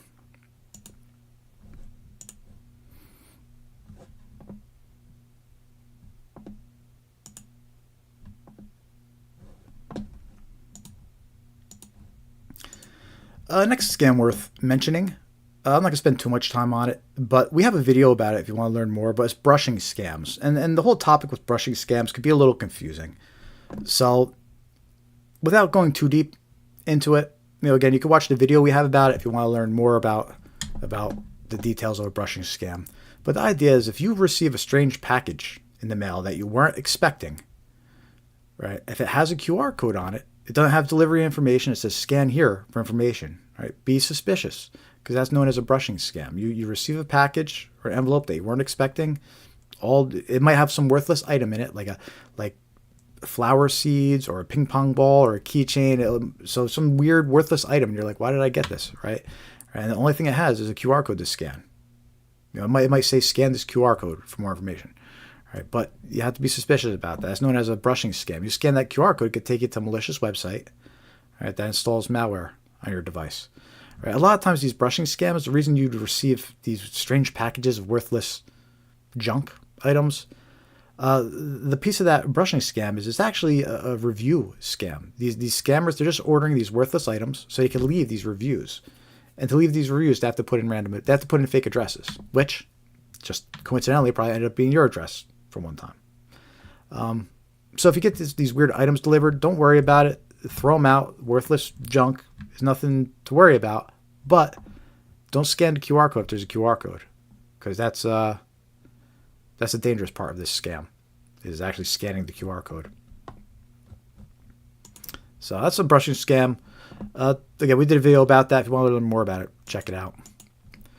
But let's continue on with more of these QR code scams that you need to watch out for here. Next example of a QR code scam to watch out for: public parking meters. Right? Any type of public kiosk or parking meter, for example, you're going to use that says scan this QR code, right? You have to make sure that it doesn't look like the QR code was tampered with, or that somebody put a sticker over the QR code. Because what's happening is these parking meters now that have the QR codes that you would scan and it takes you to the parking app to pay. These scammers, they're putting stickers of their own QR codes on top of the legit ones. Right? So the person goes to scan to pay for parking, they get taken to a fake website, they actually paid a scammer. And then on top of it, they get a parking ticket because they didn't actually pay for parking. But yeah, so you have to watch out for public kiosks now, like parking meters, for example. Right? Any type of public device where it tells you to scan a QR code. And make sure it doesn't look tampered with. Make sure it doesn't look like somebody put another QR code on top of it. We know what's happening with these public parking meters. Yeah, this warning that I have here on the screen, it was issued by the BBB and FTC. So, just another clever example of a QR code scam that these scammers are using. So don't fall for this one. It's important to be this suspicious of any QR codes that you see in public. Again, it's the same thing as clicking links, right? You don't want to scan a QR code randomly in public.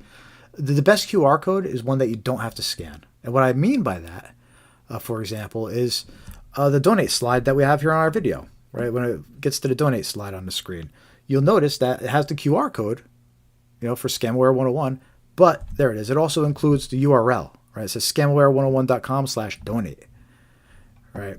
So then the idea is you don't have to scan the QR code. You could just go directly to the website. And that's the safest QR code. The safest QR code is one you don't have to scan at all. If you just go to the website directly. All right. If it doesn't tell you where it's going, right, then you have to be real careful. You have to preview it. After you scan it, make sure to preview it before you actually go to the site. A lot of times your app will let you preview it. But yeah, the whole point, be suspicious of QR codes in public. Whether they arrive in your mail, flyers hanging up, public kiosks. It's like the Wild West out there. The thing about QR codes also to keep in mind, they kind of brought new life to the traditional mail scam too, because now the old school mail scams that they would send out, now they can slap a QR code onto them. It makes it that much easier for victims to end up on a fake website. But anyway, here's another example of a QR code to watch out for. In this example is fake parking violation tickets. Right, so this was being reported for probably the past year or so. It's been reported for a while now. Major cities like Houston, I think Denver was another one. Right, but what's happening is people were finding these fake paper parking tickets in their windshield. Right, it says parking violation, and then it has a QR code to scan. It's the guy covered it, so you can't see the QR code. He covered it with his fingers, but it has a QR code to scan. But this is a fake parking ticket. It's not real. If you scan a QR code, you'll be taken to a fake website. And they'll try to trick you into paying for this parking ticket. And they'll steal whatever payment details you have. You won't just get charged for the ticket. They'll actually steal your payment details and do a lot worse.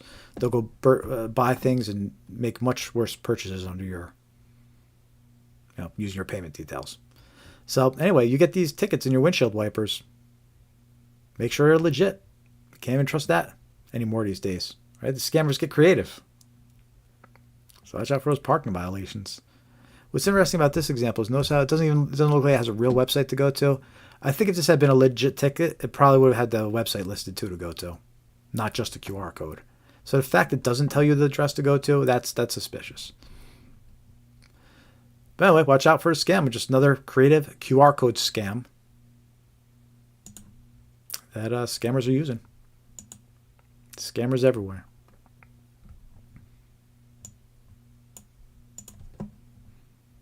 Let me know in the comments, the chat, if you've been targeted. I see Lewis hopped on over to Facebook. Appreciate that. Nobody's over on the Facebook stream, though. Yeah, something happened with the drop. It just killed everything. That's bad. It's too bad, too. We're getting a lot of, getting some decent views and some engagement in the Facebook live stream tonight. Oh, well. But anyway. We'll persevere. So the next batch of scams that we're going to talk about, snail mail scams, because it's still a thing. Still a thing. They didn't go nowhere. That's what they did before the internet, and just because it slowed down a little bit, it's still there. And like I said, with the QR codes, it kind of breathed new life into this whole snail mail scam. And what I mean by snail mail scams, I mean traditional mail scams. They used the postal service. All right, I know it's kind of like cheating, so I'm not going to count this as a whole separate scam again, but these snail mail scams, let's go bring up this example right here, the free gift Postcard, right? The same one we used for the QR code example, but even if there wasn't a QR code, you get a postcard like this in the mail offering you a free gift, or a flyer offering you a free gift, or some fancy envelope, fancy colors, and you're a winner, and, go to this website, even without the QR code. You have to be suspicious.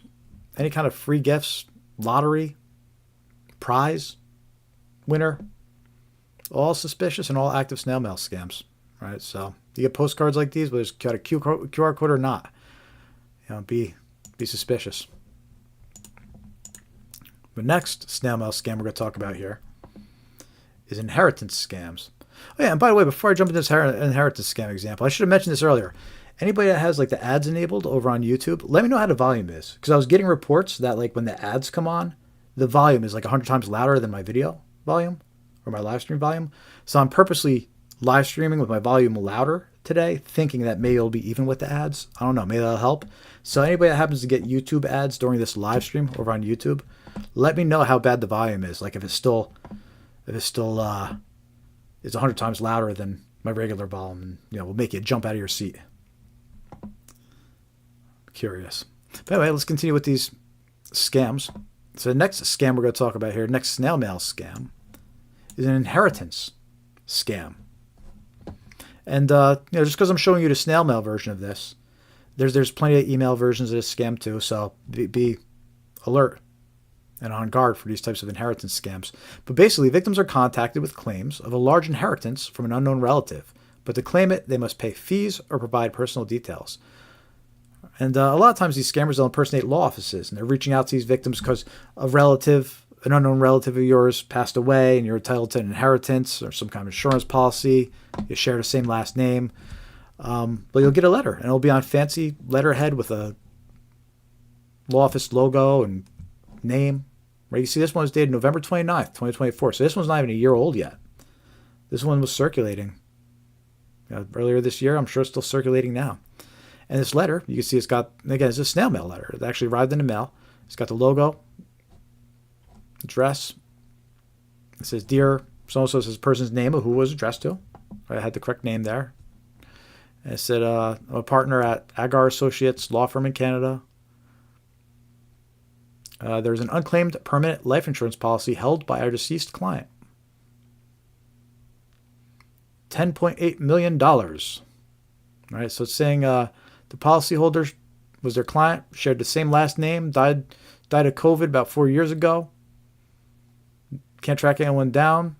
to claim her insurance, and since you share the same last name, you're entitled to it. So they're saying you get a $10.8 million insurance for this long-lost relative you didn't even know or heard of.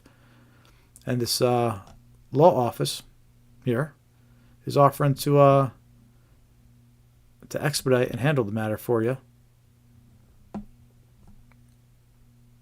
in a confidential and professional manner. Right? So the idea is how these inheritance and lottery scams go. Usually when these scams, you think you're going to come into a big lump sum of money, a lot of times how these scams work is before they give you any money that you're supposedly entitled to, they're going to say you have to pay fees, you have to pay taxes. There's going to be something where you have to pay, right? And that's how they get you. And in this case, for example, let's say that they said we have to collect taxes on this $10.8 million from you first, right? Well, that's probably like $1 million of taxes or more, right? I don't know. It's a lot. Tax on $10 million? At least in America, that rate would be pretty high, I think. So anyway, so the scammer gets paid these taxes and fees because the victim thinks, okay, well, I'm going to get $10.8 million. And then poof, scammer's gone with that couple $1 million of the taxes and fees you paid, and there's no inheritance. So and it works the same way for these lottery scams you hear about too. Where it says you won a lottery, you won $10 million. But the whole scam is they say, but first you have to pay the taxes and fees. And obviously there is no inheritance and there was no lottery. Also, notice this red flag on this letter towards the bottom. It says I do have all necessary documentation to expedite the process in a highly professional and confidential manner. This claim requires a high level of confidentiality, right? So there's that red flag where it asks for secrecy and confidentiality. You know, what do they care if you want to tell someone about your inheritance, it's up to you, right? But it's a scam, right? So they want to keep it quiet. They don't want to talk to anybody, at least until they steal your money. So anyway, that's an inheritance scam. And again, just because this is the snail mail version, a letter you would receive through the traditional postal service. There's still plenty of email versions of this scam too. So if you get an email that's like this, don't trust it. Oh, one more thing about this scam too. It was very convincing. So the person it was addressed to, they made sure that the last name of their supposedly deceased client, they made sure the last name correctly matched the last name of the person this was addressed to. So they did put that little extra effort into that detail and making sure that every one of these scam letters that go out, they make sure that the supposedly deceased client matches, the last name matches whoever the letter is addressed to. So there's a little detail that's interesting that they include with this. It's that little attention to detail that is what convinces people. Right.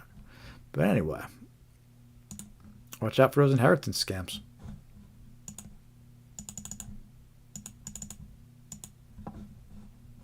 How y'all doing? Let me know you're watching. We're getting there. We're getting close to our last scam here, but we're not done yet. Then we're going to hit the AARP scam tracking map, which is usually my favorite part of live stream. So stick around for that still. For sure. And if you just joined us, make sure to hit that thumbs up. Give us a like, follow, subscribe. Say hi in the chat. It really does help spread awareness. It gets the algorithm liking us. It shows us to more people, and little things that could help get the word out there about these scams, right? Because everybody needs to be aware of these scams. These are scams that target individuals, right? So everybody needs to be aware about these. So you protect yourself, protect your loved ones.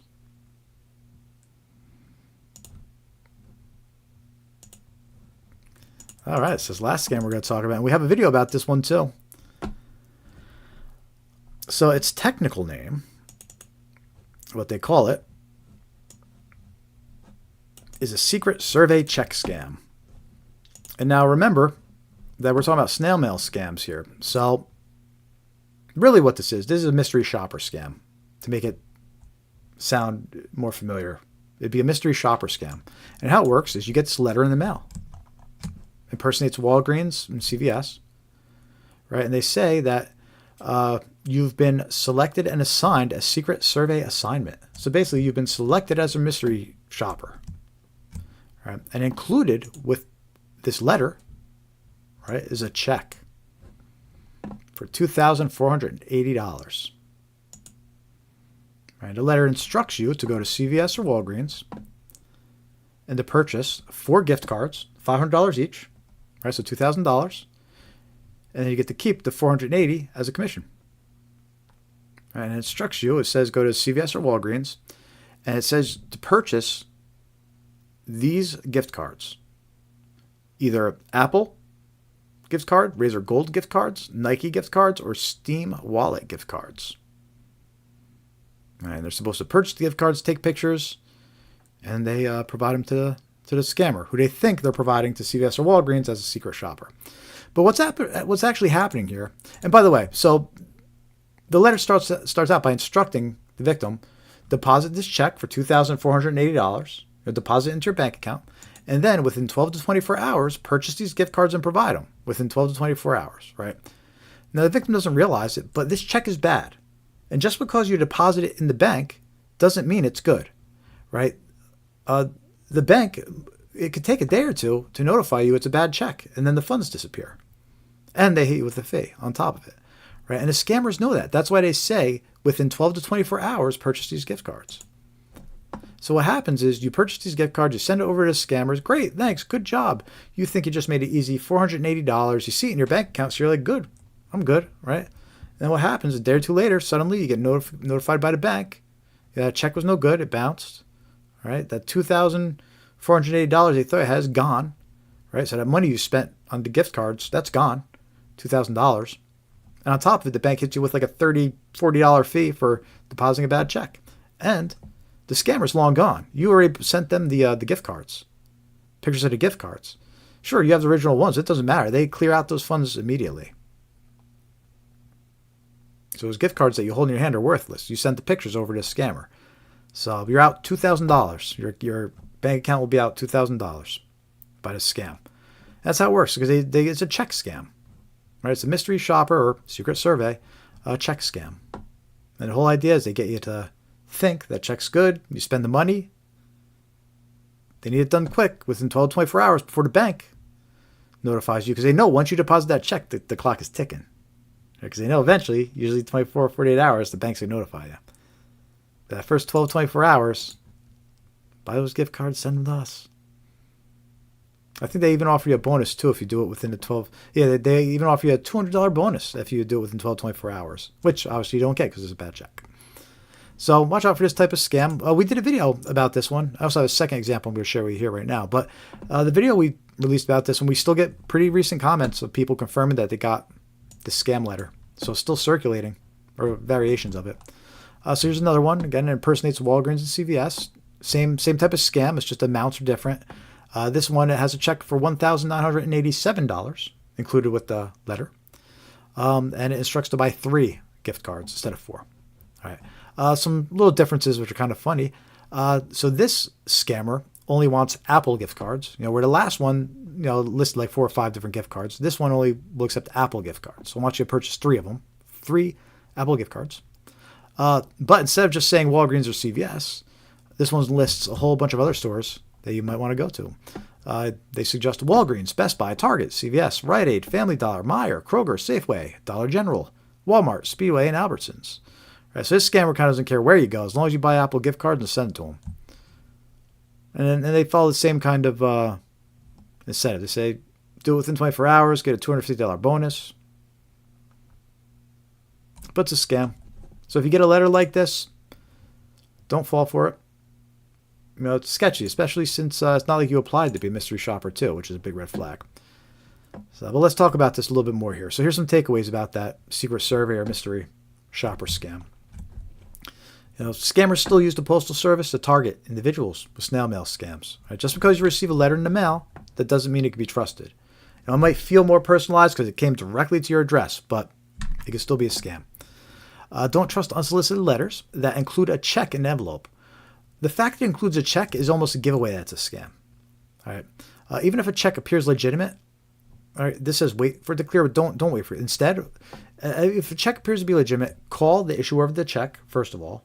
Call the issuer and ask if the funds are available or there. Right? That's one thing you want to do. And then it says, if you're going to risk depositing it, at least wait for the funds to clear. Right? At least wait for the bank to confirm that the funds cleared. Because chances are, if you receive a check in the mail, it's probably going to be a scam. Right? Especially if you weren't expecting it and it just came out of the blue. Too good to be true, right? Let's be suspicious. Any request to purchase gift cards should be considered a red flag, right? And this was an interesting way to trick you into purchasing gift cards too. I think we're used to scammers being like, oh, your bank account's hacked, or withdraw the money and send me But this is a clever way to still trick you into purchasing gift cards. So it just shows that any mention of gift card, it needs to trigger a red flag. Like, wait a minute, gift cards, huh? Is this a scam? Retail gift cards, like Apple gift cards and Steam Wallet gift cards. And then finally, look, receiving a job offer without applying for it is a red flag. If you didn't reply to be a mystery shopper, right? And suddenly you get a random letter that says you've been selected, it has a check, and it's not kosher, strange, right? Something's up. So be suspicious, especially if you're getting job offers that you didn't request. So anyway, Secret Survey scams, Secret Survey check scams. Watch out for them. And that concludes our snail mail scams. And actually all the scam examples that we go over on a live stream. We're going to still talk about more based on an AARP scam tracker map.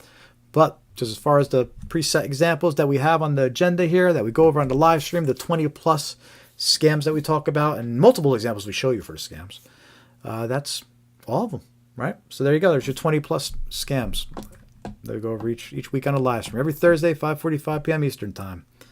And we just crossed into, 3 hours and 15 minutes. There we go. We're going to go probably for another 20 minutes here. 20 minutes or so. This is actually my favorite portion of this live stream, is we check out the AARP scam tracker map, and we see what scams are being reported, right?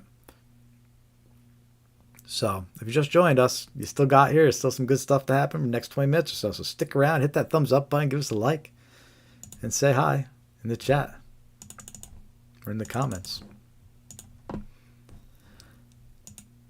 Make sure to join our free mailing list, scamware101.com. And if you're watching on YouTube, feel free to send a super thanks or check out our membership options. Anything helps, and we appreciate it. But hey, we're happy with the subscribers, the follows, the likes.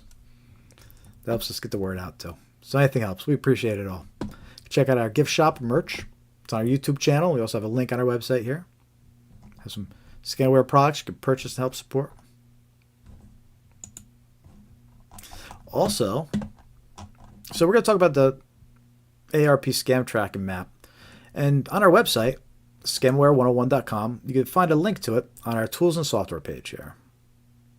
All right, so you click tools and software.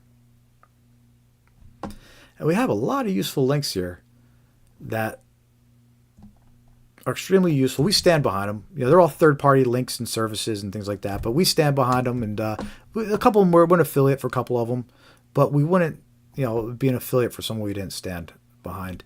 We're a Nord affiliate for NordPass, NordVPN. We're also a Malwarebytes affiliate.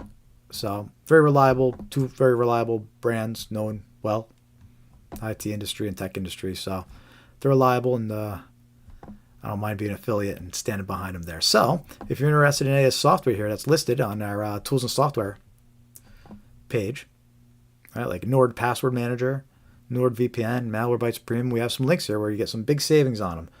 Dave, I think you scooped up a NordVPN subscription, right? 2 years. That's awesome. And you used our link. I saw it. Thanks for letting me know, too. I logged in, checked it out, and the commission was there. So I appreciate you. Thanks for using the link for your NordVPN purchase. All right. And anybody else, there you go. Check it out. You can save some money. So you need a password manager or a VPN. We talked earlier about these data breaches, and they show your IP address to these scammers, and then they know your internet provider and other things about you. Right? You could use a VPN, and it hides your IP address.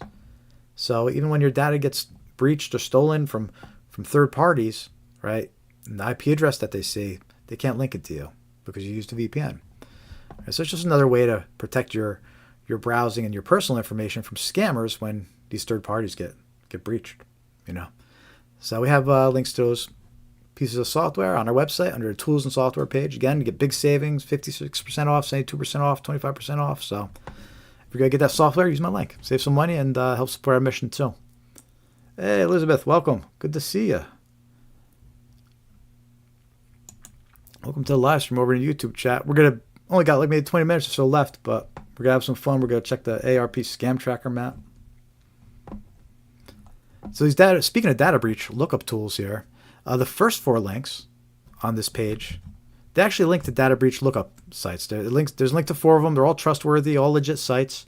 But you can put your email address, you can put your phone number in some of them. Some of them take both. They take both, run 2 reports, one for your email, one for your phone, and check it out. But basically, each of these, they give you a free report telling you your data that's been leaked, what data of yours has been exposed, all based on the email address and your phone number that you enter. And look, I got to warn you, it can come back with some scary stuff. It can come back with some logins, some passwords. You might be like, oh no, that password, that account got breached. They have my login for that, right? So, but it's important to know, right? Because it might come back with logins that you don't realize they've been breached and they're out there and your information is being sold. It's also important to be aware of what they know about you, right? Because these scammers, they call you up, they know things about you, and that's how they convince you that they are who they're impersonating, right? They call you up and they impersonate your doctor's office because they know who your doctor office is. It's wild. But anyway, use these data breach lookup tools. The reports are free. Each of them, they offer the free reports. They might try to pitch you some identity monitoring and things like that after the fact, but you still get the free report. It's worth it, and it's they're safe to put your email and phone number to as well. So those are the first 4 links on our tools and software page. Definitely worth checking out, all free. And yeah, then we got the affiliate links we were talking about for the discounts on the software here, NordPass, NordVPN, Malwarebytes. We use our links, save some money. We got some free software links here. We got a link to Malwarebytes Browser Guard. It's a free browser extension.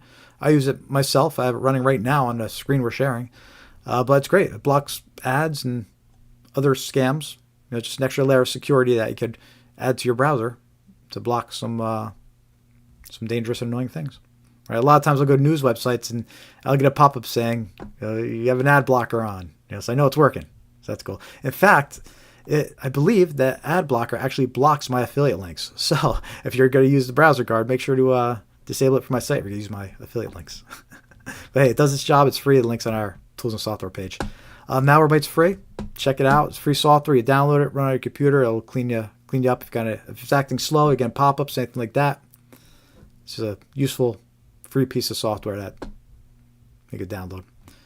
And then we have some reverse image lookup tools here. I mentioned these earlier. They're useful for like dating websites, right? You're talking to somebody on a dating website. They're sending you all these pictures, and those could be stolen pictures from other profiles and other people. So what you do is you take those pictures, you run them through these reverse lookup tools. Right? We have a link to 3 different ones. Run them through all 3. Right? And what happens is it'll come back and it'll tell you if it finds those pictures anywhere. So you can see, wait a minute, these pictures are used on all these other profiles, and you can tell, like, the person you're talking to probably stole those pictures. Right? Now, unfortunately, because of AI, these scammers, they can generate unique pictures now for their scams, which is rough because now you can't really reverse image them anymore.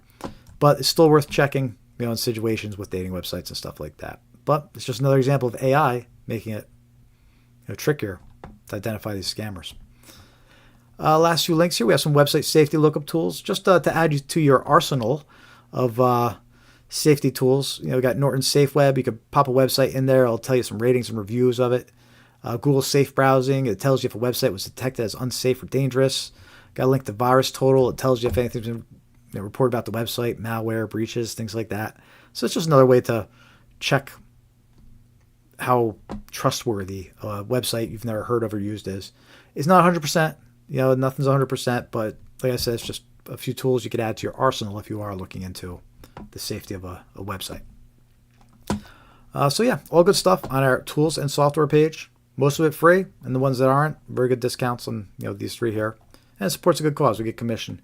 But most of these links, the first 4 links, and anything that's not marked as affiliate, are all free, useful tools. And all put right here in one easy-to-access spot on scamware101.com. All right? So it's there. Use it. Also, last 2 links here. So the best for last, we have links to 2 scam tracking tools. One is from the BBB, and this one has a lot of like business related scams being reported to this tracking map. And then we have a link to the AARP scam tracking map, which we're going to bring up for the next 20 minutes or so and see what scams are being reported by people. Again, those links are on our tools and software page. And by the way, if you're just joining, check out our website, scamware101.com. You can join our free mailing list here. Right on our homepage, click Join Mailing List. can also follow us on our favorite social media platforms, YouTube, Blue Sky, X, Facebook, Threads, and Instagram. And we do this live stream every week live. So make sure to subscribe and follow, and make sure to check us out every Thursday, 5:45 p.m. Eastern. Right, so we're actually at 2.5 hours almost right now. So we're going. We're getting there. We're almost done. So this is the AARP scam tracking map. Oh, I didn't mean to click allow. So no, I'll just leave it on this anyway. So you come to the site, it asks you if you want to allow. You click reject, and it'll show you the nationwide, right? I hit allow, so it actually showed me Florida here, or Palm Beach County even. I think I clear this out. I'll at least do all of Florida, yeah. Or you can just clear it out, and it shows you the whole country. So yeah, let's do the whole country. I'll just get a wider idea of what's being reported. And what's great about this map is usually it shows you like reports from 2 days ago, but it looks like in this case it's showing me reports from yesterday. So you can actually see up to 1 to 2 days, all the reports that are being reported throughout the country, or you can narrow it down to your area, right? But look, if it's happening somewhere else in the country, it's probably happening in your area too. So it's good to have a wider idea of what's going on throughout the country, in my opinion. But anyway, it's a cool little tool that AARP offers. And we're going to take a look at some of the first few pages of scam reports here. And we'll see if it confirms the scams that we discussed are still relevant and still worth knowing about, which I bet you they are. And we'll also see some scams that maybe we didn't cover and are worth talking about. All right. So let's take a look here. The first scam being reported is gift card scams and fraud. The person wanted to give you $7.5 million, but I have to pay taxes up front to the IRS. So I'm not even going to, let me open this. Let's see what the details are. But this is just confirms what we discussed, right? So they're offering you this huge lump sum, $7.5 million. He doesn't say why, whether it was some kind of lottery or inheritance scam. But the scam is, he would say you have to pay taxes up front. So that's what happened in this guy's case. So there you go. There's confirmation that that's still true and valid, right? So you're going to have a lump sum of millions of dollars dropping in your lap that you weren't expecting from some stranger. Be suspicious, and as soon as they ask for something up front, it's a scam. That's how these inheritance and lottery scams work. Cool, so that's the first report. Watch out for it. We'll see the next one here. Online relationship scam. I was notified by CityCard messaging of 2 charges made to our card at a Fry's store where we frequently... it has to do with online relationship. Let's see what else it says.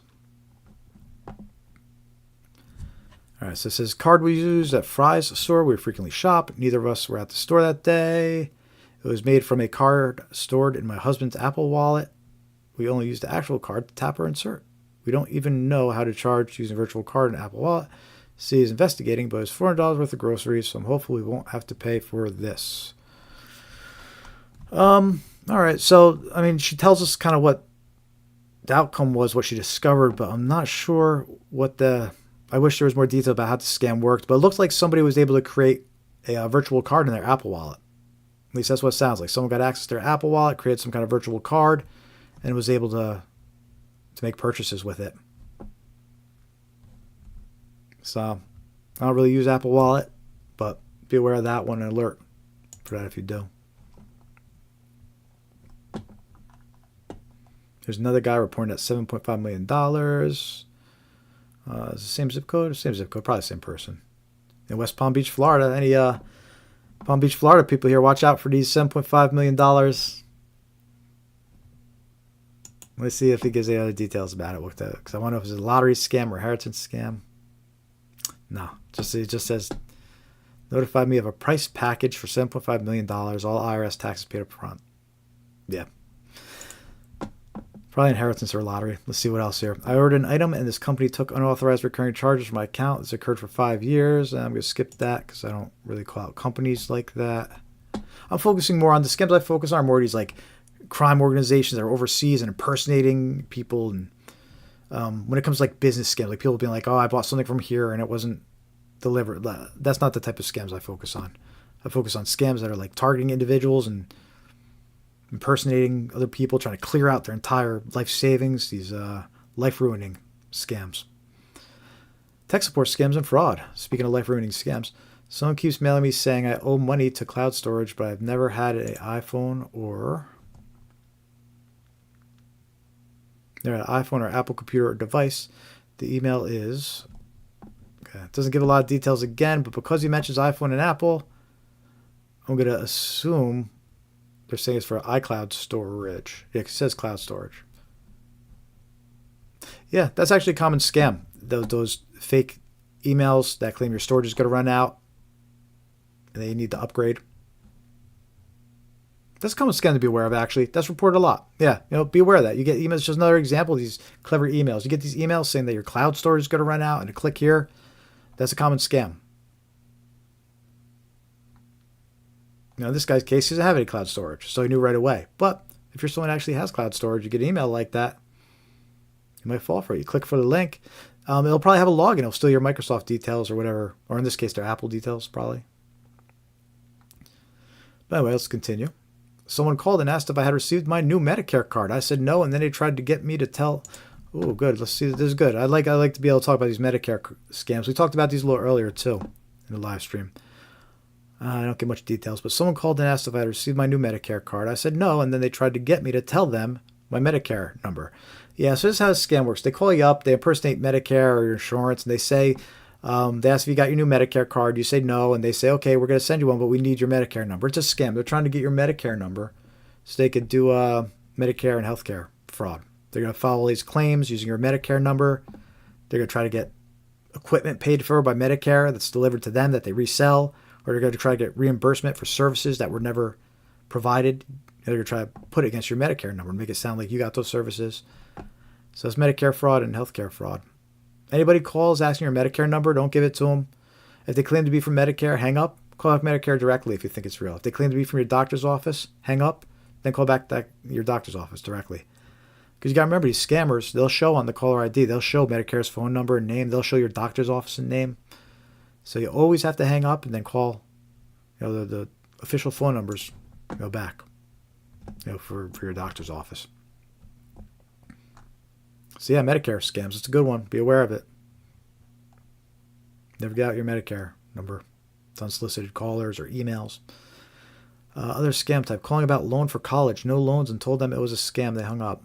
Not enough details. It's always sketchy when you get a call out of nowhere claiming that you have a loan or you've been approved for a loan. I get those voicemails all the time about your loan application has been approved. Call us back. I'm like, I just filed a loan application. It's all scam. Probably steal your banking details. Personal details. They're trying to steal your identity details so then they could go and get a loan under your name for themselves. Debt-related scam. Received a letter stating that I owed a toll. Yeah, see, so this one's still a popular scam, but wasn't specific on where. It was in excess of $500. Wait a minute, let's see. That's a little high for a toll scam. Let's see if there's more details here.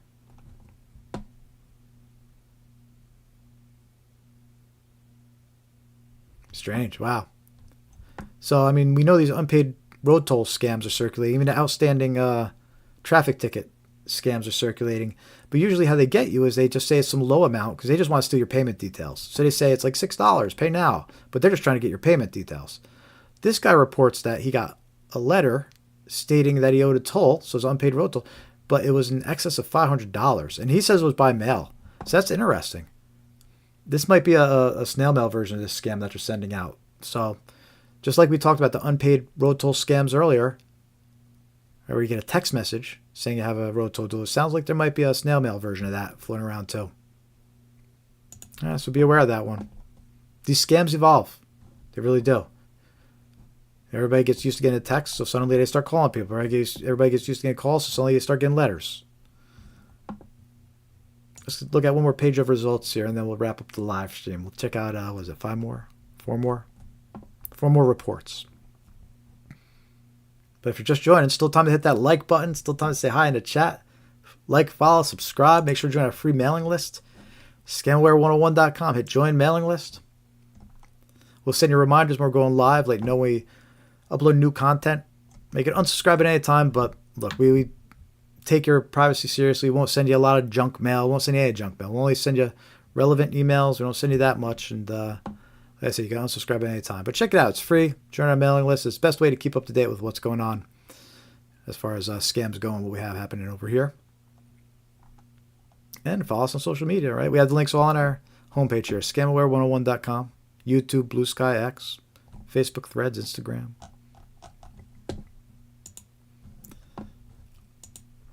And we'll take those donations. Scamware101.com/donate. Got super thanks enabled and memberships enabled on YouTube. If you want to subscribe to a monthly membership or send us a super thanks on YouTube, we'll take that too. And we have some merchandise available on our YouTube store. So check that out. We got our coffee traveler mugs, regular coffee mugs, mouse pads, water bottles, Scamware 101 stickers. All useful reminders that you keep in front of you not to fall for these scams. And they help support our mission over here. All right, there's little ways to help support us. Let's check out these last 4 or 5 reports here. I received a text advising that Apple had received an unusual charge to my Apple Card, an amount of $1,229. All right, so this is probably an example of a fake order scam. It's impersonating Apple. All right, we showed you an example of a text message earlier. Apple had temporarily frozen the charge. It gave a toll-free number to call if I had not authorized the charge. I don't have an Apple Card. I didn't authorize payments. I couldn't find any phone numbers. Reporting I was going to forward a smishing text to Apple fraud, but once I closed the message without responding, it seems to have vanished. Well, that's strange.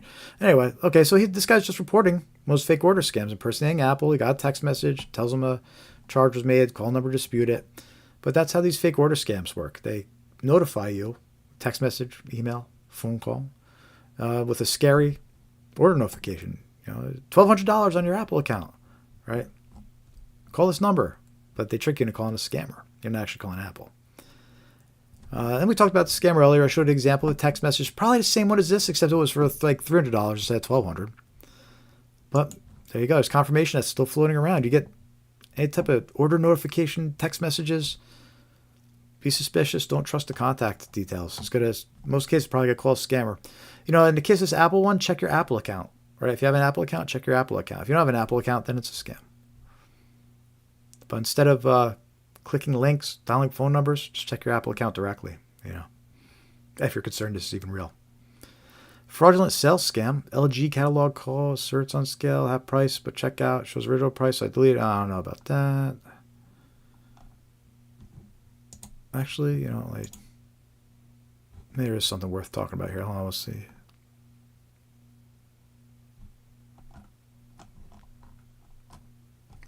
LG catalog code. So skirts online on sale, half price, but checkout shows original price. So I deleted my order.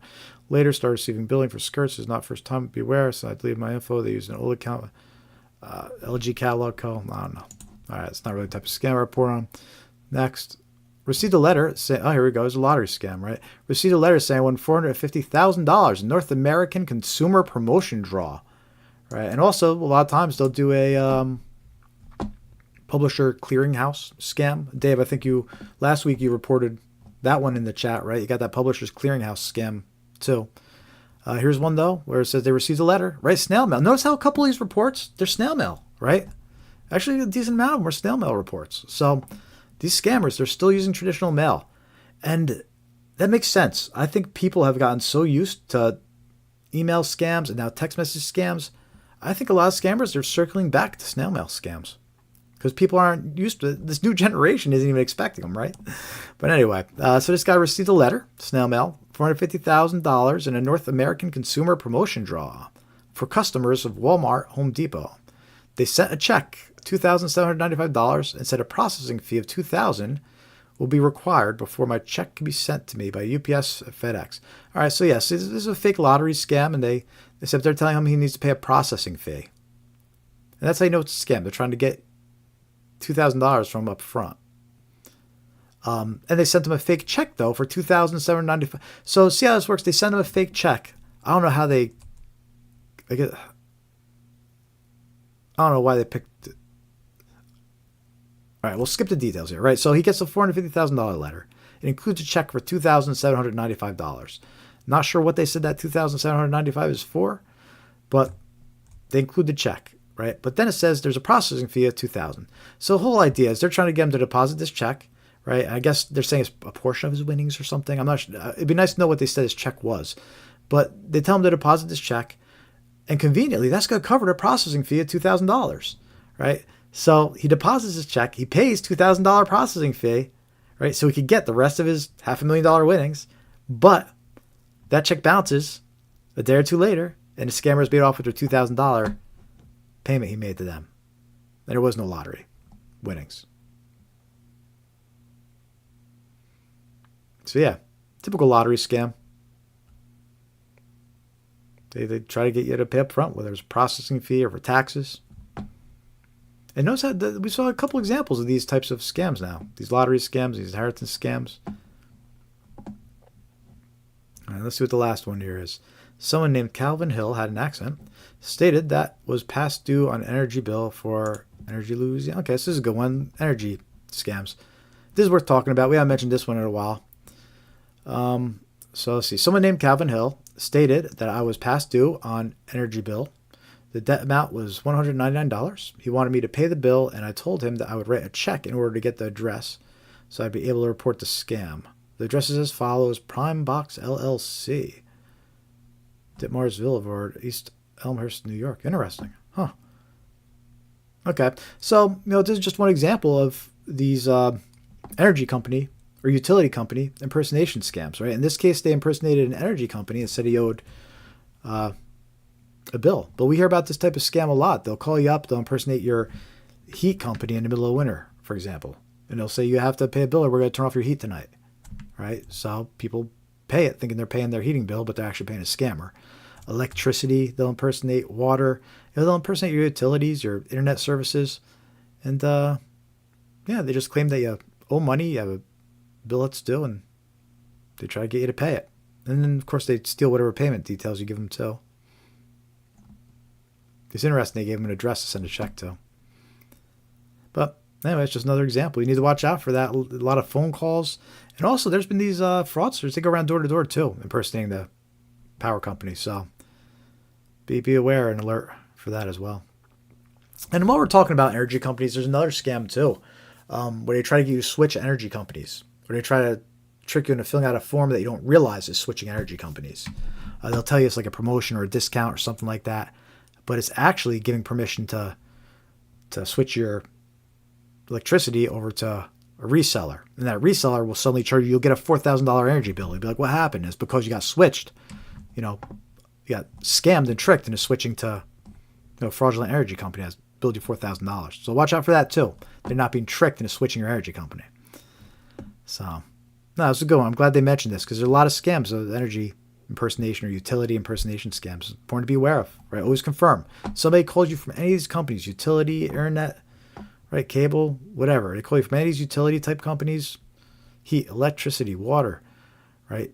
Just confirm who they say they're calling from and hang up, and then call your company directly. Like look at a bill and then call the official phone number directly if your concern is real.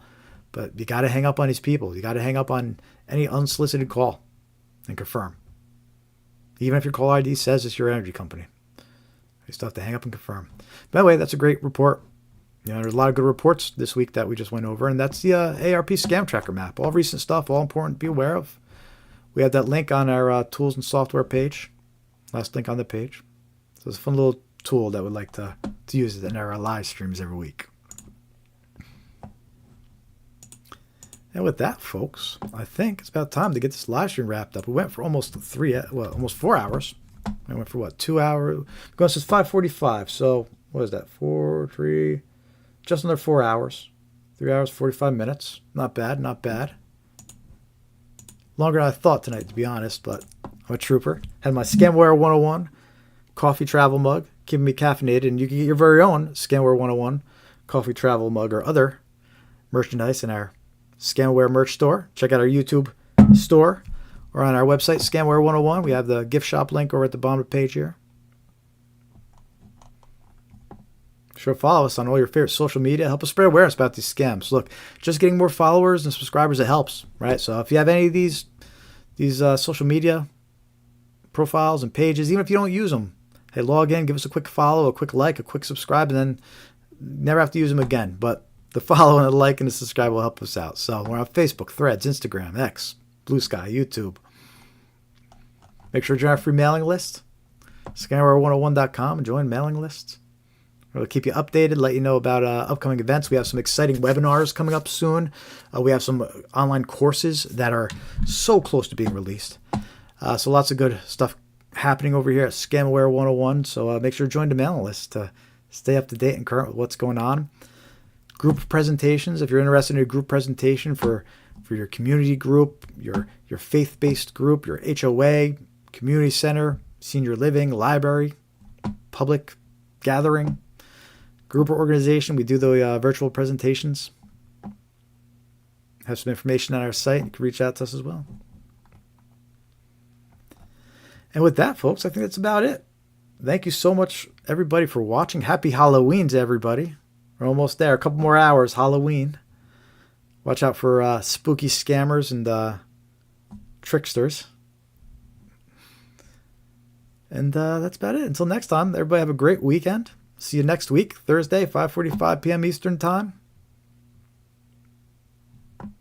Instagram, Facebook, YouTube. Hit that like button.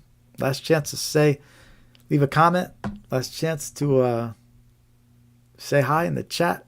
Last chance to click that like button. And we're going to shut down here. Thanks again, everybody. Jared Caldara from Scamware 101. We appreciate you. And until next time, stay safe.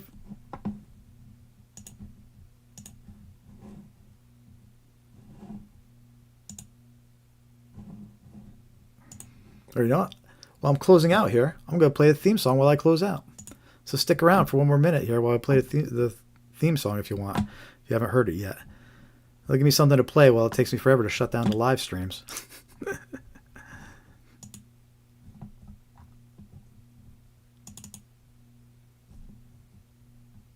There you go, everybody. Here's a theme song. Have a great night. Happy Halloween.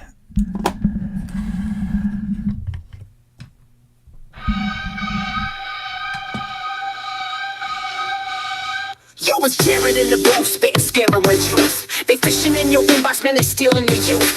Phishing emails, got that urgent in the line. Click that link and your bank account's not fine. Fake tech support, they call you at noon. Your PC's infected, yeah, they're singing that tune. Pig butchering scams, fat wallets to slice. Invest in the fake love, but you're paying the price.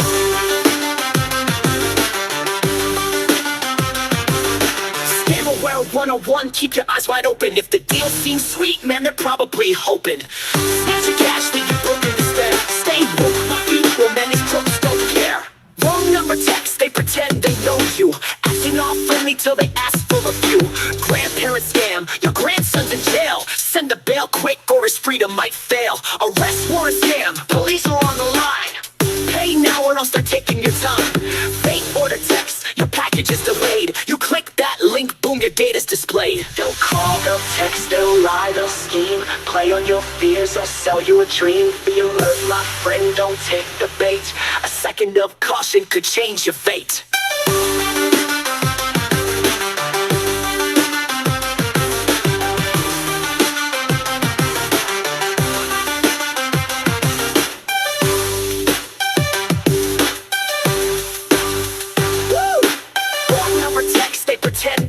You acting all friendly till they ask for a few.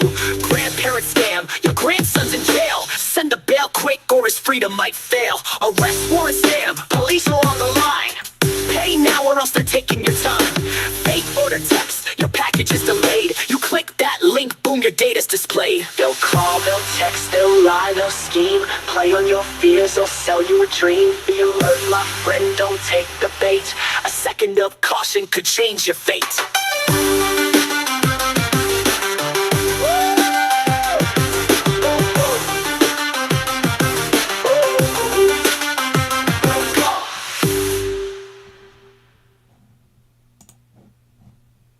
Bye, everybody. Have a good one.